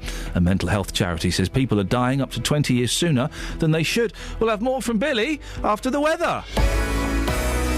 Beds, Herts and Bucks weather. BBC Three Counties Radio. Hello there. Well, we've got some sunny spells around today, but also a few showers, and they're going to be pretty heavy at times, perhaps even thundery. Now, because they're showers, we won't necessarily all see them, but at times they will become a bit more organised when you could just have one after the other, and then it's going to be quite a wet day. But we have got still a noticeable southwesterly wind, but lighter than yesterday, and highs of 17 degrees Celsius. Now, tonight we've got some showers continuing through the night. Clear spells too, though, with lows of 10 degrees. And tomorrow, some heavy showers around, but becoming fewer and further between. So certainly not all of us will see them. And if you do get some decent glimpses of sunshine, you could have a fairly pleasant day with much lighter winds. Highs of 16 degrees Celsius. Now, Sunday morning, we've got some mist and fog patches to clear first of all, but it looks like quite a quiet day, largely dry with some sunshine around. Monday, there's a bit of uncertainty, so we could see some heavy rain, but it may not make it as far as us. But looking a little unsettled on Tuesday. That's your latest forecast. I'm being swallowed by a boa constrictor. I'm being swallowed by a boa constrictor. I'm being swallowed by a boa constrictor. And I don't like it very much. Oh no, he swallowed my toe, he swallowed my toe. Oh gee, he's up to my knee, he's up to my knee. There you go, pop those on. Fiddle, he's reached my middle, he's reached my middle. Oh heck, he's up to my neck, he's up to my neck. Oh dread, he swallowed my... You like that, Billy? Very good. That is a good song, isn't it? Yeah. That is a good song. So you live in Abbots Langley. Have you been there all your life? Yes. Yeah. What? It must have. I was born in St Albans. My father was a chauffeur and groomer at Batchwood Hall for Major Drake. Yep. And then when I was 2, they came to Abbots, and he was Lord of the Manor at Abbots Langley. That's it. And has it changed a lot over the 90 odd years you've been there?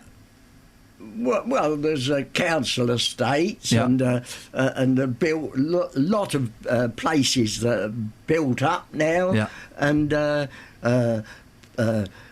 footpaths where there wasn't footpaths in those days. Yeah, and funny? And a load of Chinese restaurants. Yeah, China. There's all sorts. Which I don't have any deals with. We've got Justin is still in Abbots Langley, aren't you, Just? I am indeed, boss. Yep. Try and imagine Abbots Langley without footpaths. I can't.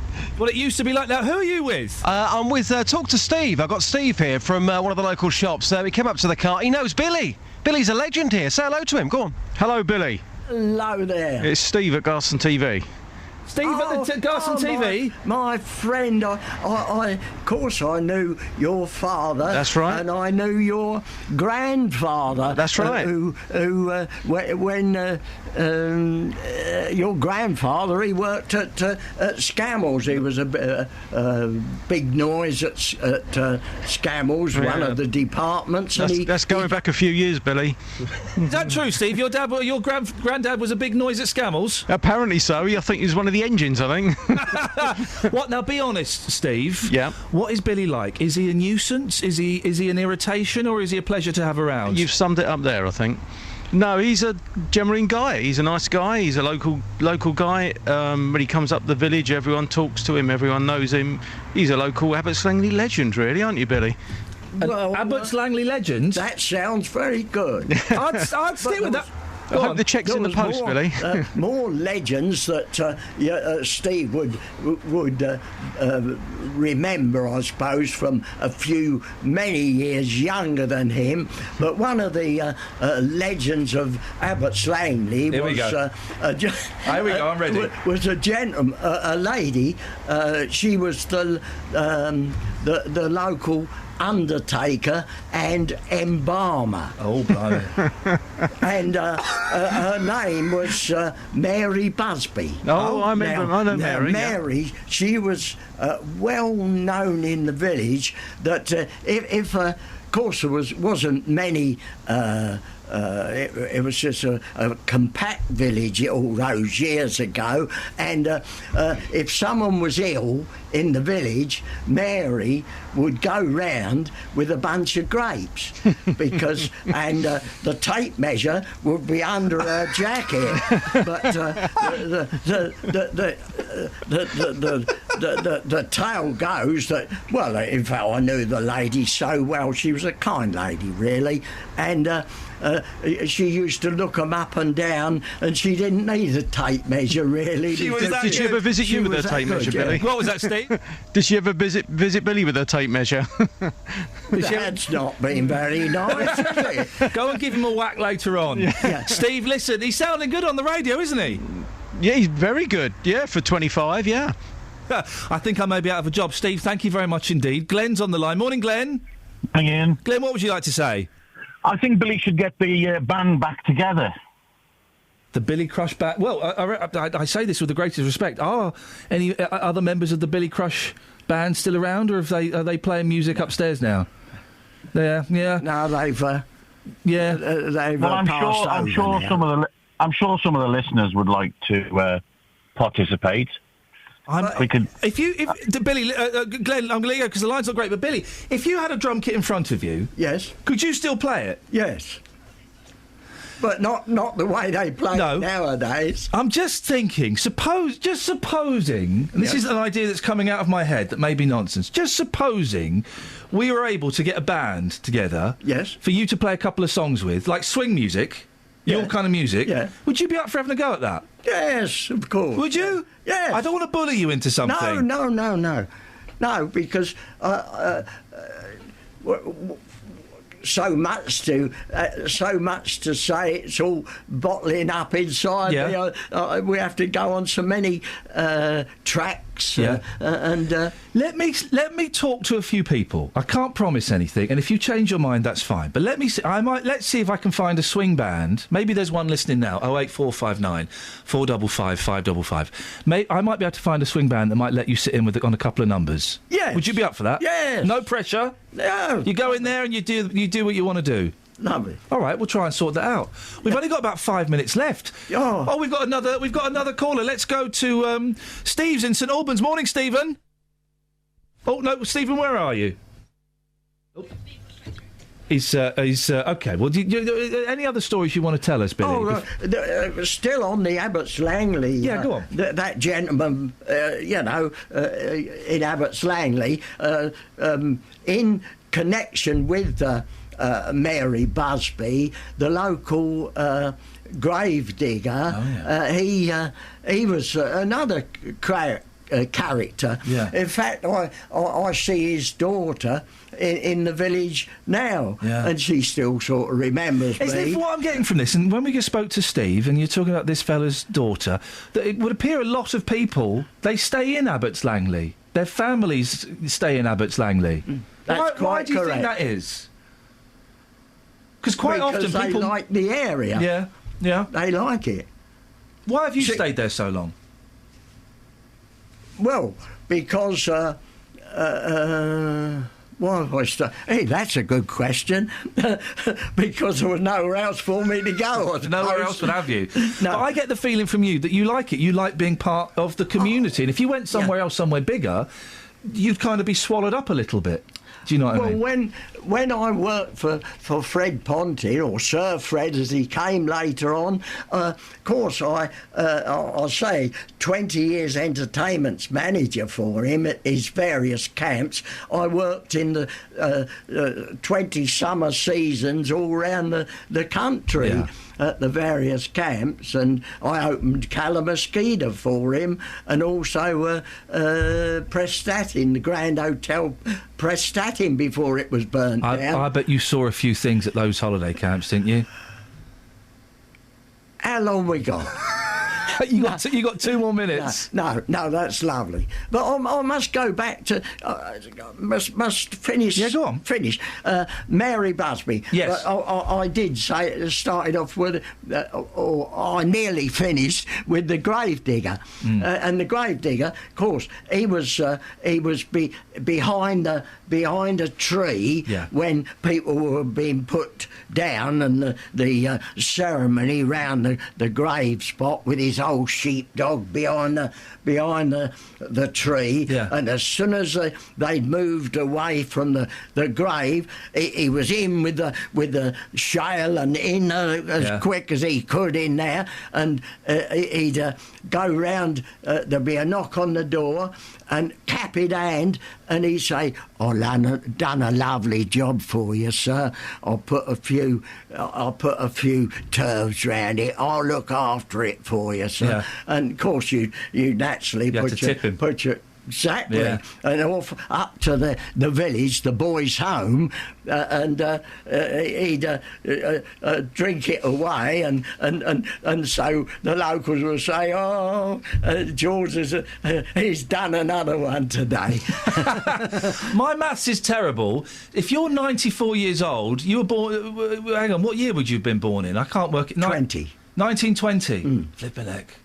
It's a different world, isn't it? It's a different world to where we are today. Yes, yeah. Billy, we're out of time. Oh, come dear O'Prey. So, dear O'Prey, you're another one. It's a dear O'Prey. It's a pleasure. It's so nice to meet you, mate. And let's keep our fingers crossed. Maybe we can find a band that you can sit in with for a couple of songs. We'll see what we can do. I'd love to come again and carry on with some of my You're coming tales. back. We'll talk and we'll sort something out. Billy, it's so nice to meet you. Thank you very much indeed. Right, let's get the travel.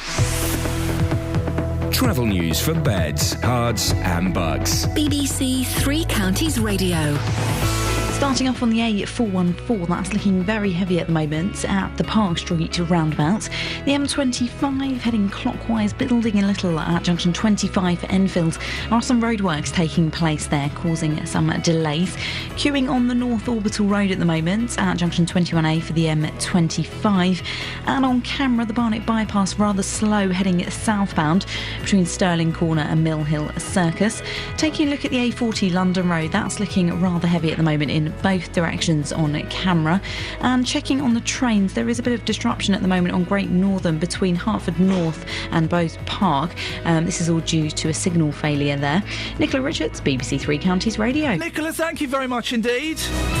Billy, you enjoyed yourself this morning? I've been brilliant. Thank you so much. We'll get you back again at some point, I promise, all right? Thank you. Listen, that's it. That's your lot. There'll be a new podcast up later on. But from me, from Catherine, from Alice, from Justin and from Billy, we'll see you next week. Ta-ta.